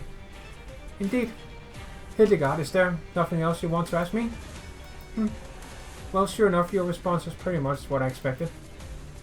The passage is rapidly closing.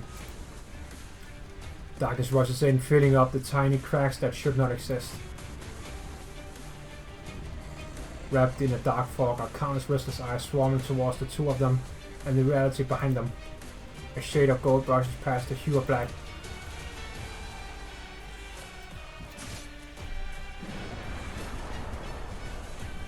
Herkunftshorn built a spire here, establishing order amidst chaos. As one who's inherited his power and even killed him, naturally I'll be able to surpass him in this as well.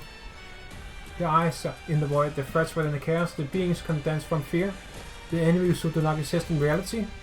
Demons. I, Grimart, Kaiserin of Leithanien, and her sharp sword, hereby declare that you will never invade my country. Fuck me, dude. Oh my god, the amount of epic fucking art they made here. Alright. A radiant blaze blossoms from Grimark's sword. The fragments of the Genesis spire scattered in the void reunite under the commands of her arts, erecting a new spire. The monument stands between Klagereich and reality, blocking the eyes in the dark from prying on all living existence. The twin spires in reality, the people beneath them and the clouds above, all bend into one under her light, becoming a blurry warm ripple, gradually drifting away from her. Grimark does not look back. Her arts, her sword, and her body have all become one with the pitch-black monument. They all say you are impossible to defeat. Be it here and now or in the distant future, I will be undone by chaos before joining it. This is my fate. But Asiculi cannot. But it is absolutely not the fate of Leithanien and her people.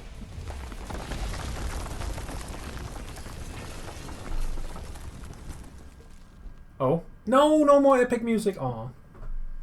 Oh. Oh, she did it! Oh shit! The sunset? It's black. And beautiful. Did something fall from the sky? That's...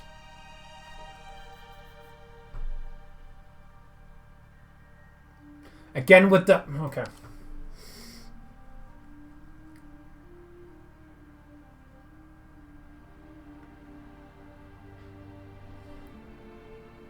Dude, look at this. Wow. That's really good. The irregular dark clouds crack open. A clearly visible hue of gold shines through the grim sky, gracefully caressing everyone's faces with its light. Leithanien's people wake up from their dystopian nightmare and are immediately greeted by dazzling clouds of rosy gold descending between the twin spires. No one knows who started it, but the people involuntarily begin to play the instruments in their hands. It is no longer the Gullisgesarts or any other familiar classical piece. A brand new melody accompanying the multicolored radiance of Ortinium arts echoes the excitement in everyone's hearts, flowing spontaneously under the rosy clouds. Did you see that, Federico? Leithanien's new hero, no, the rebirth of a new god. One who killed Herkunftshorn for the second time, neutralized Leithanien's calamity and brought hope and vitality back to the people of this great land. Leithania sold Kaiserin Imignar the eternal grace. Yeah, so Grimark stayed behind in that weird, creepy Klagereich to stop it from invading Leithania and our reality, I guess. So now it's only Imignar left.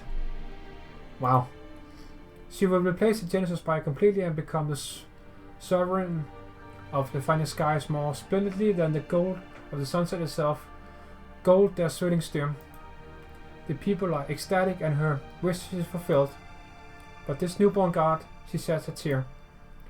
brilliance of her golden radiance snatches away everyone's attention, leaving the chill rolling off her face to remain in darkness for eternity.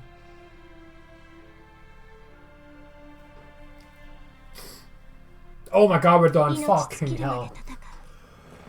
Oh my god, that was so long. Oh, that was so long. That was what she said. Oh shit. Right. Yeah. Yep.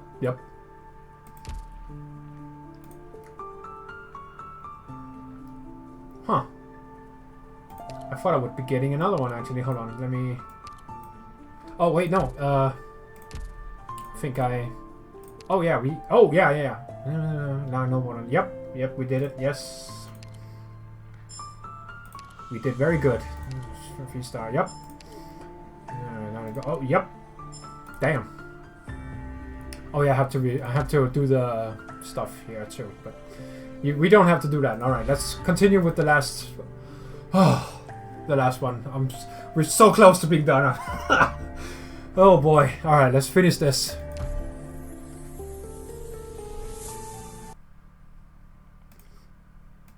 Okay, I'm gonna turn that down a little bit. There we go. You're hurt. Am I? The new arts teacher is so scary. Maybe I got bruised by him during training earlier. It hurts. Does it? It's nothing. The arts in our bodies will heal our wounds in no time. Why are you crying, Hildegard? Haven't you been injured far worse than this before? No, we can't. We shouldn't be treated like this. Hand me the wooden sword. I'll go look for that caster. I'll go find Leopold and everyone who treats us like creations instead of recognizing us as people with feelings. And what are you going to do after that? Resist. You might not even achieve anything. That's fine. I just need to prove something to them all. To you and to myself. Which is that I'm alive and that my sorrow, my joy, my pain, my love and my life, that they definitely mean something.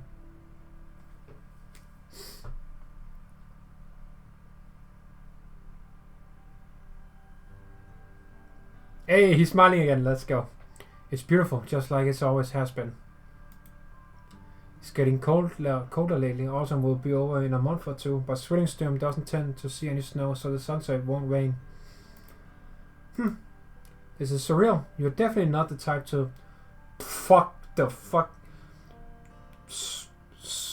soliloquize while appreciating the view. That's how I'm gonna say it anyway. Jesus fucking Christ, all these weird words they're doing. What I'm trying to say is that there are no longer any traces of unrest after half a month. The Twin Spires tower was as usual, the clouds are as splendid as always, and the people pass by both Gnade Avenue and Markt Avenue as if nothing happened at all. No, something has changed. We can't ignore that. How are your injuries?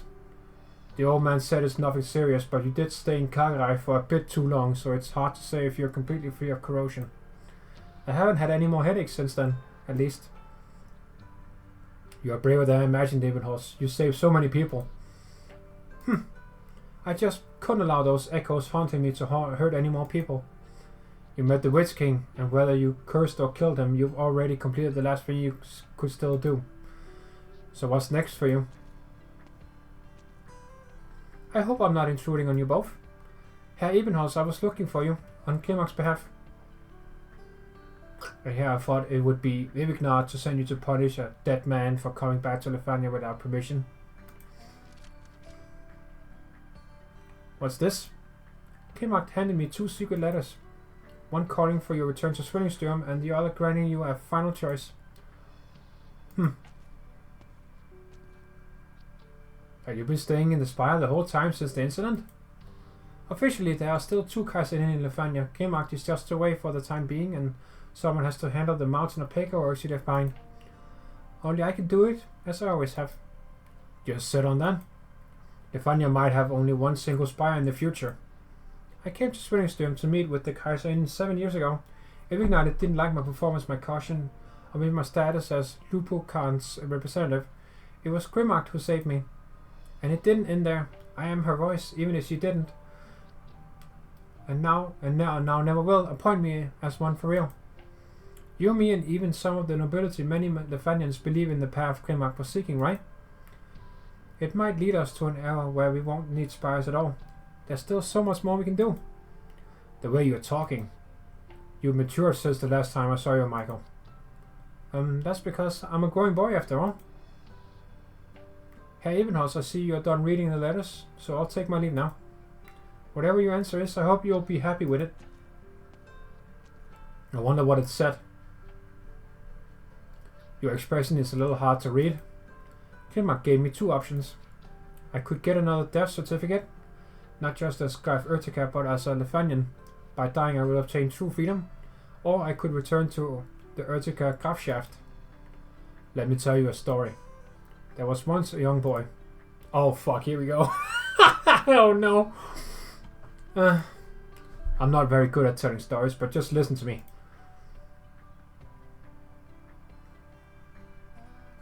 The boy's family served as retainers to a certain aristocracy for generations. From one generation to the next, the retainers fought the nobles on the nobles' behalf, shedding blood, vying for glory, and bearing any rebukes for them, until a certain noble came along. Birth, tradition, systems, he saw them all as worthless. Everyone looked the same to him, mediocre, frail, and shallow. So with a piece of paper, he removed the status of every retainer working for his family, and the boy's family obtained their freedom. Afterwards, the nobles became the most controversial ruler in the history of the country. His crimes eventually eclipsed his accomplishments, his spire was toppled, and the empire ushered in a new age. Many decisions made during his lifetime were also overruled, including the decree to remove his retainer's shackles. One day, the young boy was told that the deposed king's descendant was granted leniency by the new Kaiser and had regained his family's territory.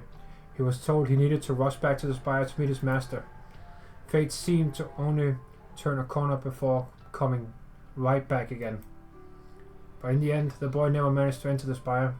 The newly arrived noble refused to sign the documents that could get him his servant back. This new noble, as they said, was also a boy around his age. Once again, the boy obtained freedom.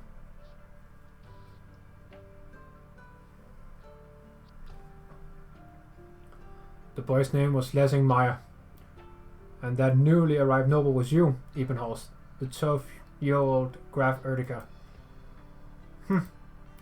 You'll never remember it, so don't bother trying. Back then I was so full of anxiety, afraid that someone was playing a prank on me, so I asked the servant to find out what was going on. She said, the young Graf's migraine seemed to be upsetting him again. He chased all the attendants out of his room with many documents scattered across the floor. Don't take this as a grumbling about some fateful arrangement. I'm just telling the truth about how one unintentional move from you changed someone else's entire life. You spurned your identity as well as the regrets and suffering you bore from it. Of course, I'm sure you know better than anyone else how real your pain was. But at the same time, I hope you also know their value and how we should regard them. Thank you for telling me all this, even though you were positively awful at it. Have I ever mentioned that what I experienced back at the Genesis Horn? 9. I didn't think it was worth bringing up before, but I suppose I can tell you what I didn't get to tell the Witch King before he vanished in front of my eyes.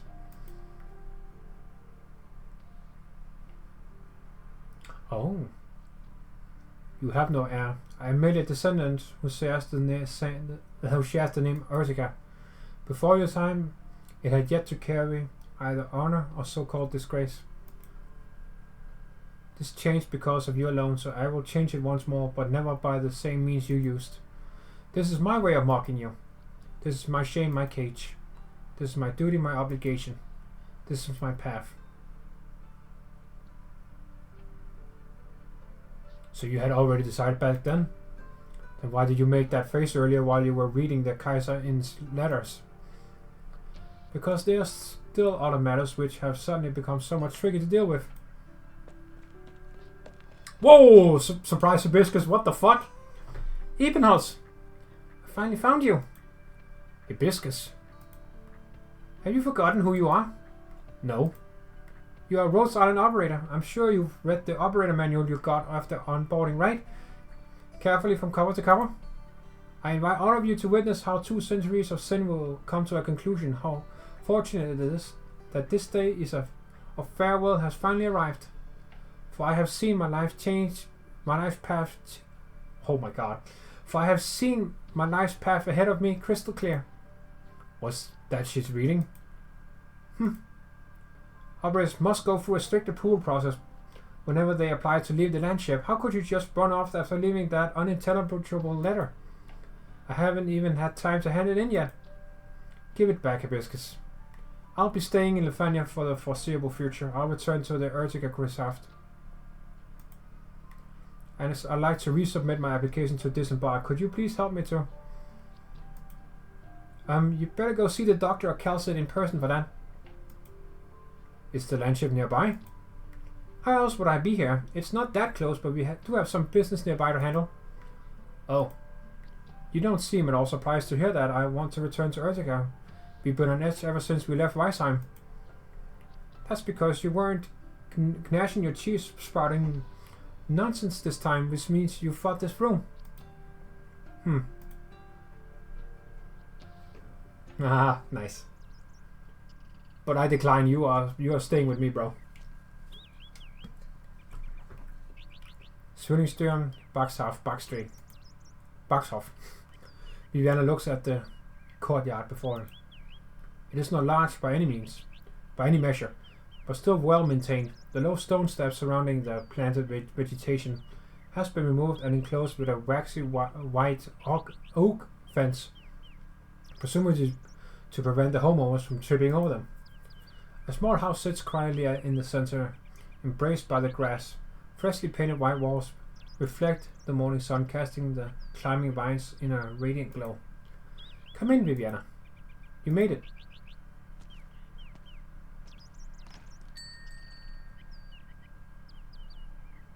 So that's what he looks like. Oh, that's the homie. Let's go. Sick, dude. Sick. So this is what Brand looked like. Oh my god, look at this dude. Badass as fuck, man. I knew he was a handsome fucking boy. Oh my goodness. When Bach was presiding over the Glorreich's capital project, he specifically patterned this street after the one he lived in as a child. Doesn't it bear striking resemblance to Marigold Alley?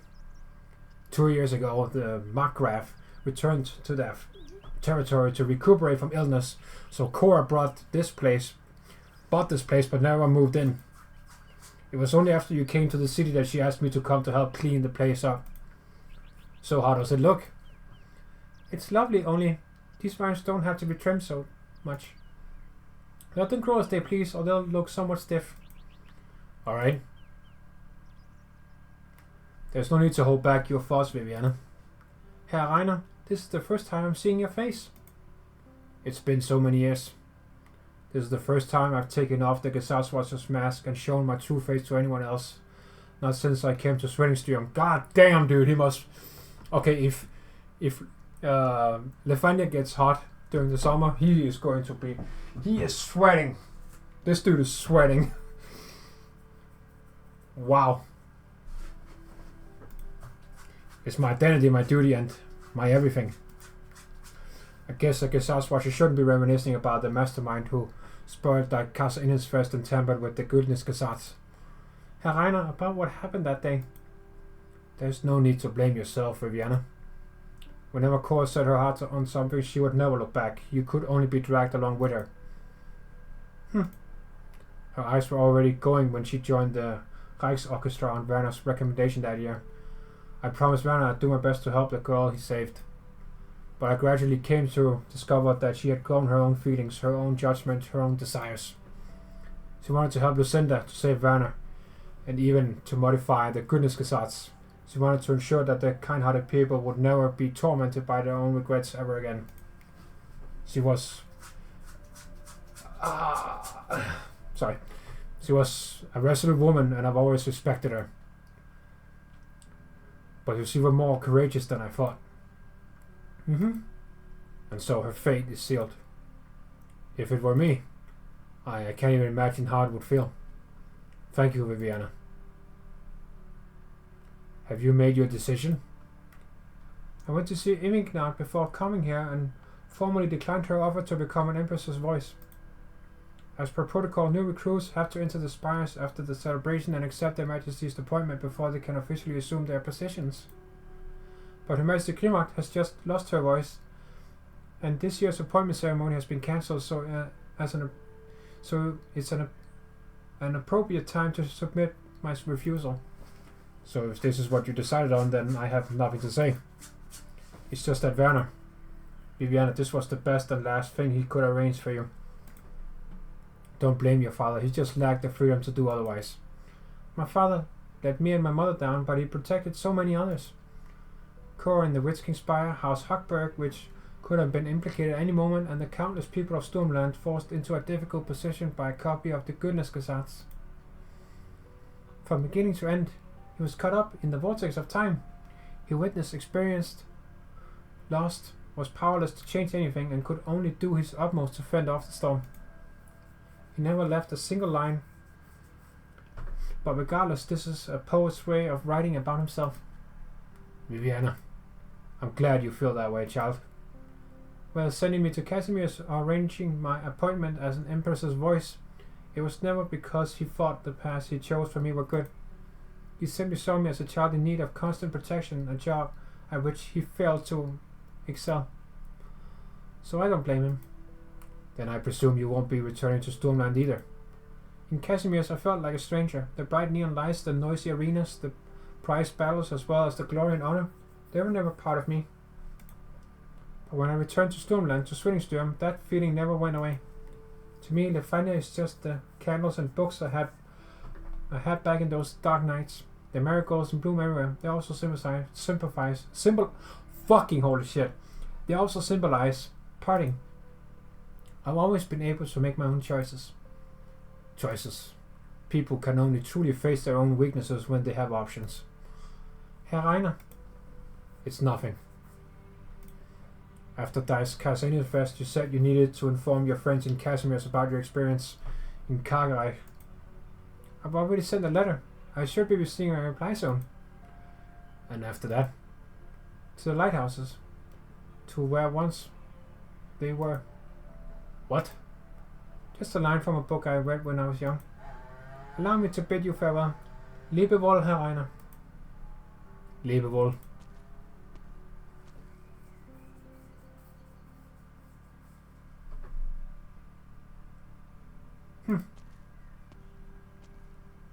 I think it means live well.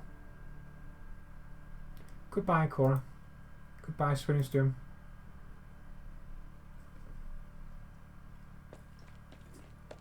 Oh, there's more. I was like, oh, I was preparing to. Frau Drost. Phew. Frau Drost, the nerve you've been waiting for 2 weeks. Wait, what? The nerve you've been waiting 2 weeks for is finally here. Just up ahead the crossing. The fuck?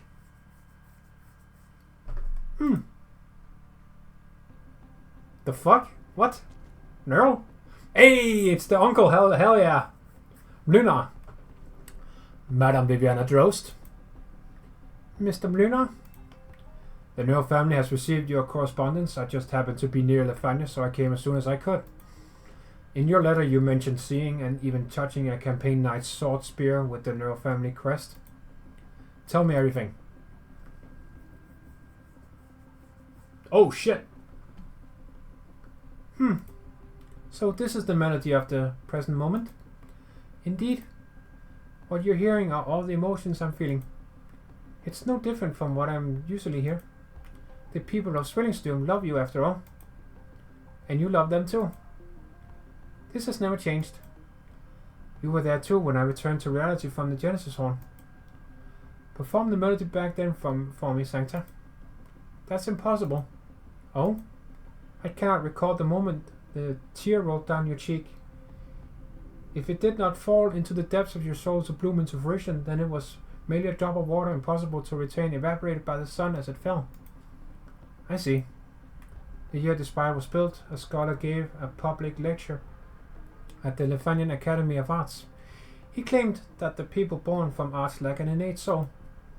The very next day he received a transfer, a promotion normally impossible for him to obtain in his lifetime, becoming the Kaiser's attendant. Unfortunately, he passed just a year later from overworking himself in the depths of the spire, though he left behind a scholarly magnum opus before his death, overturning all of his previous opinions. Would you like to have a look at it, Sancta? The writing is mediocre, so I did not allow its publication, but the emotions contained within are actually quite interesting. Are you planning to lock me up in your spire too? Who let you in, Sancta? The Kaiser has not approved your audience. Bring him over. Executor Federico at the Laterano Notarial Hall. I have recently submitted several requests to the Empress's Voices for an audience. So you're the Lateran Saint? I am here to recover the fugitive Arturia. Your sister has done many things in Leithanien. Former Reichsorchestra tuner Cora Löwenstein and the remnants of the Witch King. Cora? No, I'm not talking about that. The Ludwig's Universität case concluded long ago. Das Kaiserinnenfest did go through some incidents, but the final performance was satisfactory. I'm sure you've seen the whole thing, Herr Saint. I hope Leithanien's might and magnificence will leave a deep impression on you even after you leave. Am I to take your statement as such? Leithania is prepared to refuse any procedural communication with the Laterano over Arturia and criminal offences. Are you questioning my decision? Federico hears the sound of swords and floor colliding. He lifts his head and looks at the Empress of Leithania. Evignar stands in the sunset's afterglow, her long skirt infused with a warm gold, but behind her lies a long hallway comprised of shadows. He counts dozens of Gazaz watchers standing at attention in silence, their swords resounding. Federico, Giallo, don't move just yet. What the fuck is that? And what is this? An AS device? A Lateran-made drone? I am just a little machine. On some occasion you can also treat me as a messenger. And to whom do you belong? I belong to Laterano. There is someone who wishes to speak with you, Empress of Leithania. Hey, Gaben, there he is. Long time no see, a wink nod. Your Holiness.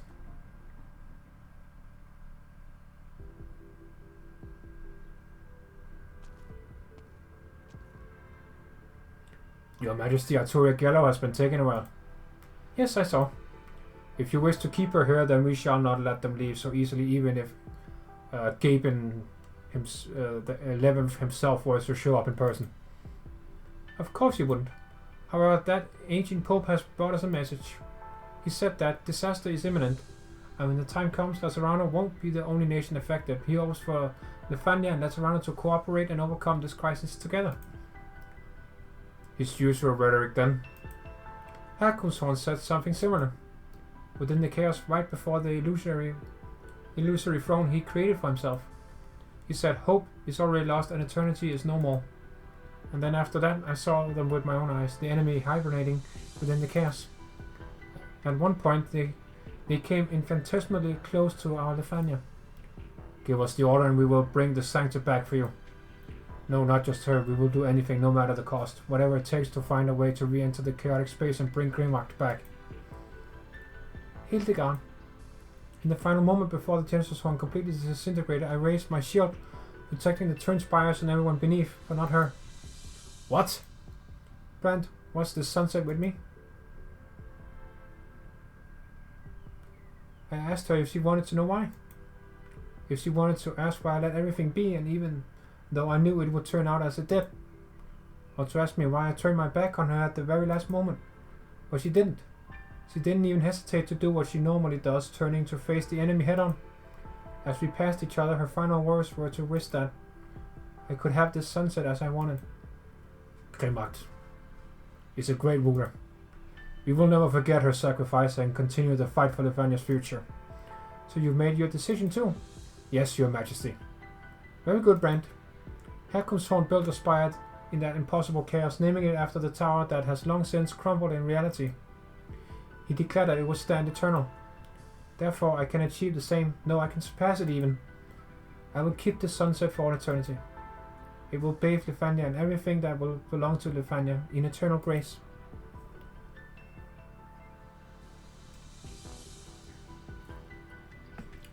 That's the last of it. It's not like you to be able to stuff the spire down your pocket if you keep staring at it, you know? But is that truly possible? Professor. Alright, don't glare at me like that. I'll return the statue I got from the best room classroom entrance if it comes down to it. You put that thing in my cube thing?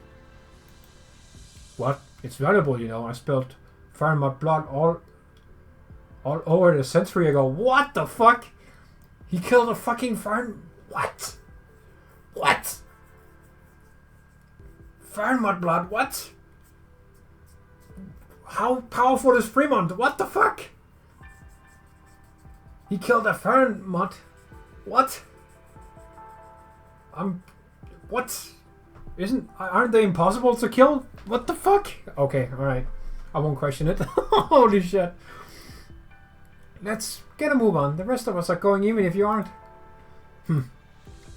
Ermengarde, are we really? There's no way a Lich can become a Leithanien. Shouldn't you know that better than anyone else, having been here the longest? The Sakas have always wanted this land, and us Liches have always been the nomads of our people. We walk the land collecting and guarding knowledge. We protect our tradition from war and strife, so we leave the moment the place where it isn't stable anymore. And the Leithanien is about to undergo some radical changes. Klimak stayed behind in the chaos, so there's no one left to hold Ermengarde back. Herkunftshorn, you damn codger. You ought to die 1,000 more deaths for the mess you left us. Feel like coming back to life again and wipe your own behind? An impossible feat even if you had to say yes. And if such an opportunity did exist, we should leave it to the more sprightly youngsters anyway. Do you mean there's a chance for Klimak to? Have you come up with a way to enter Arknights? Easy now, it won't happen so soon. But Herkunftshorn was right. The time of annihilation is nigh. Where will we Liches find our place when the entire land is beset by calamity? And that's why we shouldn't bother ourselves with all that trouble. Our nomad days shall come to an end. Alright, then where to next? Wells, tell your new friends at Castle that the Lich King's court, no, not the court. Tell them that the keepers of the Temple of Knowledge are preparing to return home.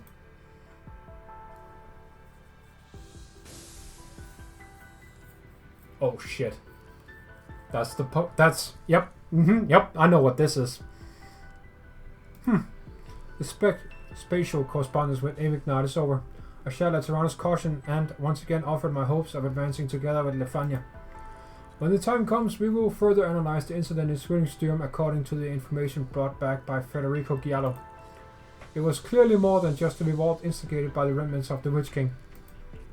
Perhaps what happened there was a harbinger of the disaster, much like the warning Leithanien received. Ermengarde, the only empress of Leithanien with a voice now. The way she spoke was appropriate enough, and her attitude sufficiently ambiguous. I could even imagine her expressions. All within my expectations. The Leithanien declaration didn't really receive any practical response after the Summit of Nations. From the furthest coastlines to the centrum, the disaster remains a secret in many countries. Faith unites Leithanien, while division has always been an everlasting blight upon this great land. But if we wait until the disaster connects all nations into one, it will be too late. We already have a vague outline of what we're facing, but we are still unable to deduce its source. Analysis complete. Threat level at maximum. Disaster unknown. Path simulation failed. Leithanien synchronization outbreak. Leithanien will accelerate the development of yet more emergency response mechanisms. I need to reconfirm the list of suitable personnel.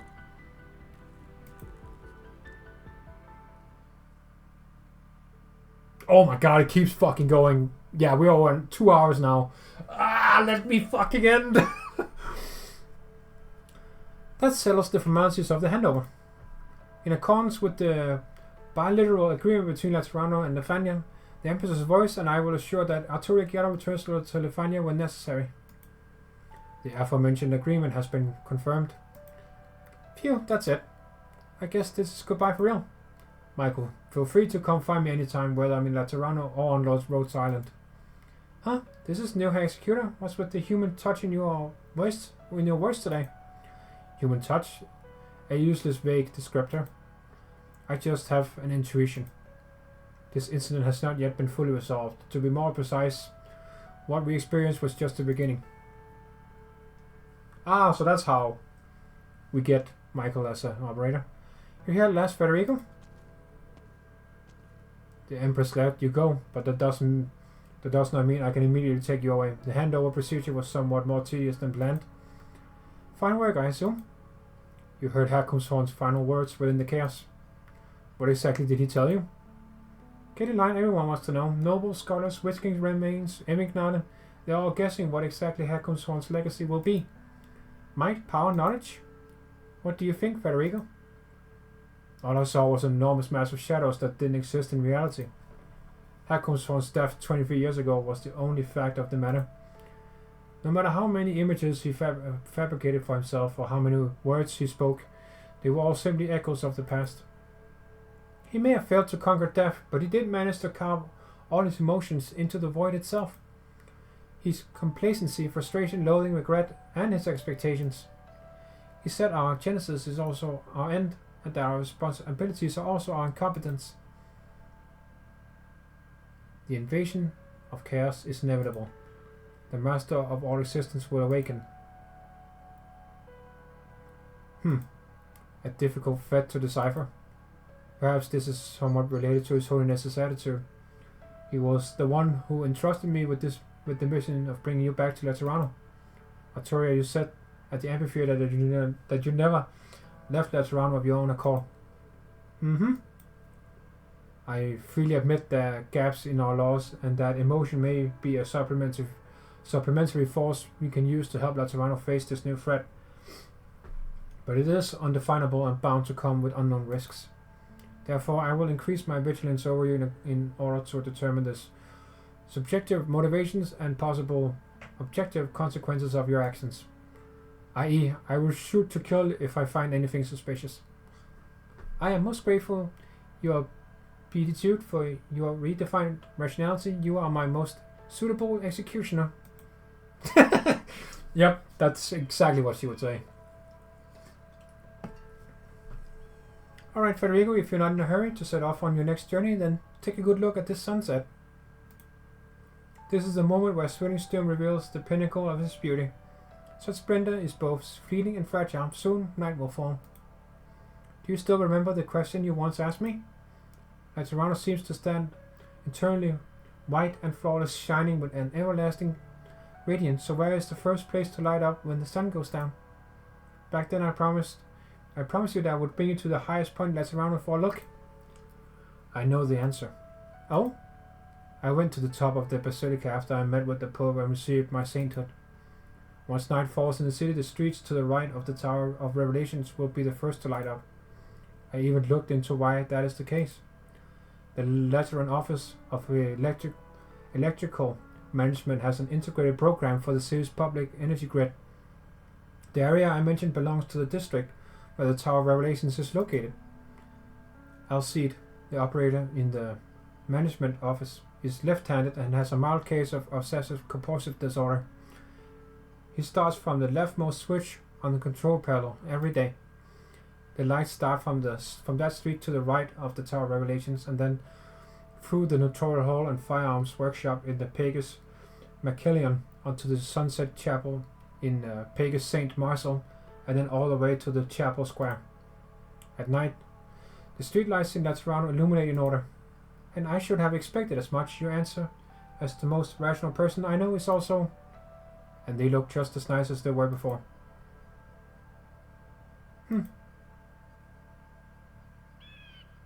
I was going to tell you that it actually wasn't as frightened as you might have thought back in that tiny room. Even constant darkness and silence cannot obstruct the feelings between two people. Of course, your findings aren't bad at all either. That was a nice transition between her and then off to the sky. I like that a lot, actually. They reminded me that my question does indeed have a definite answer somewhere out there. The lights will turn on again. Even on the halos on our heads have never gone out. Light is a constant while darkness is temporary.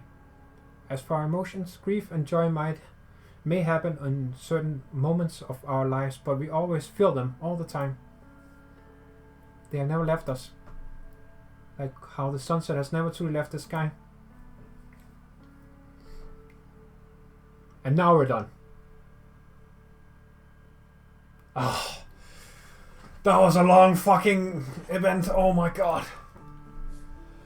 Huh? What? Who? Where? What? Huh? This one?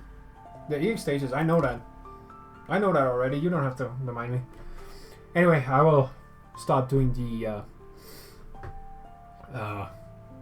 interrogations, or whatever you want to call them. And yeah, I will be done for now. I'm not gonna do the EX stages today. I think I'm gonna do those tomorrow. But anyway, yeah. This has been the Zwillingstürme in Herbst in Arknights. Insanely long event, but goddamn was it good. The connections between all the characters you see on screen here was amazing. I really did like that. So yeah, let me know your thoughts in the comments below. If you like the whole event I did here, do leave a like as well. And if you enjoyed the content overall, do subscribe, that would be very much appreciated. And I will see you in the Degenbrecher event at the end of June, I believe. We're getting this right after the Circus Honor rerun. So yeah, I'll see you in the Lakes to Superhernes, something like that, in June.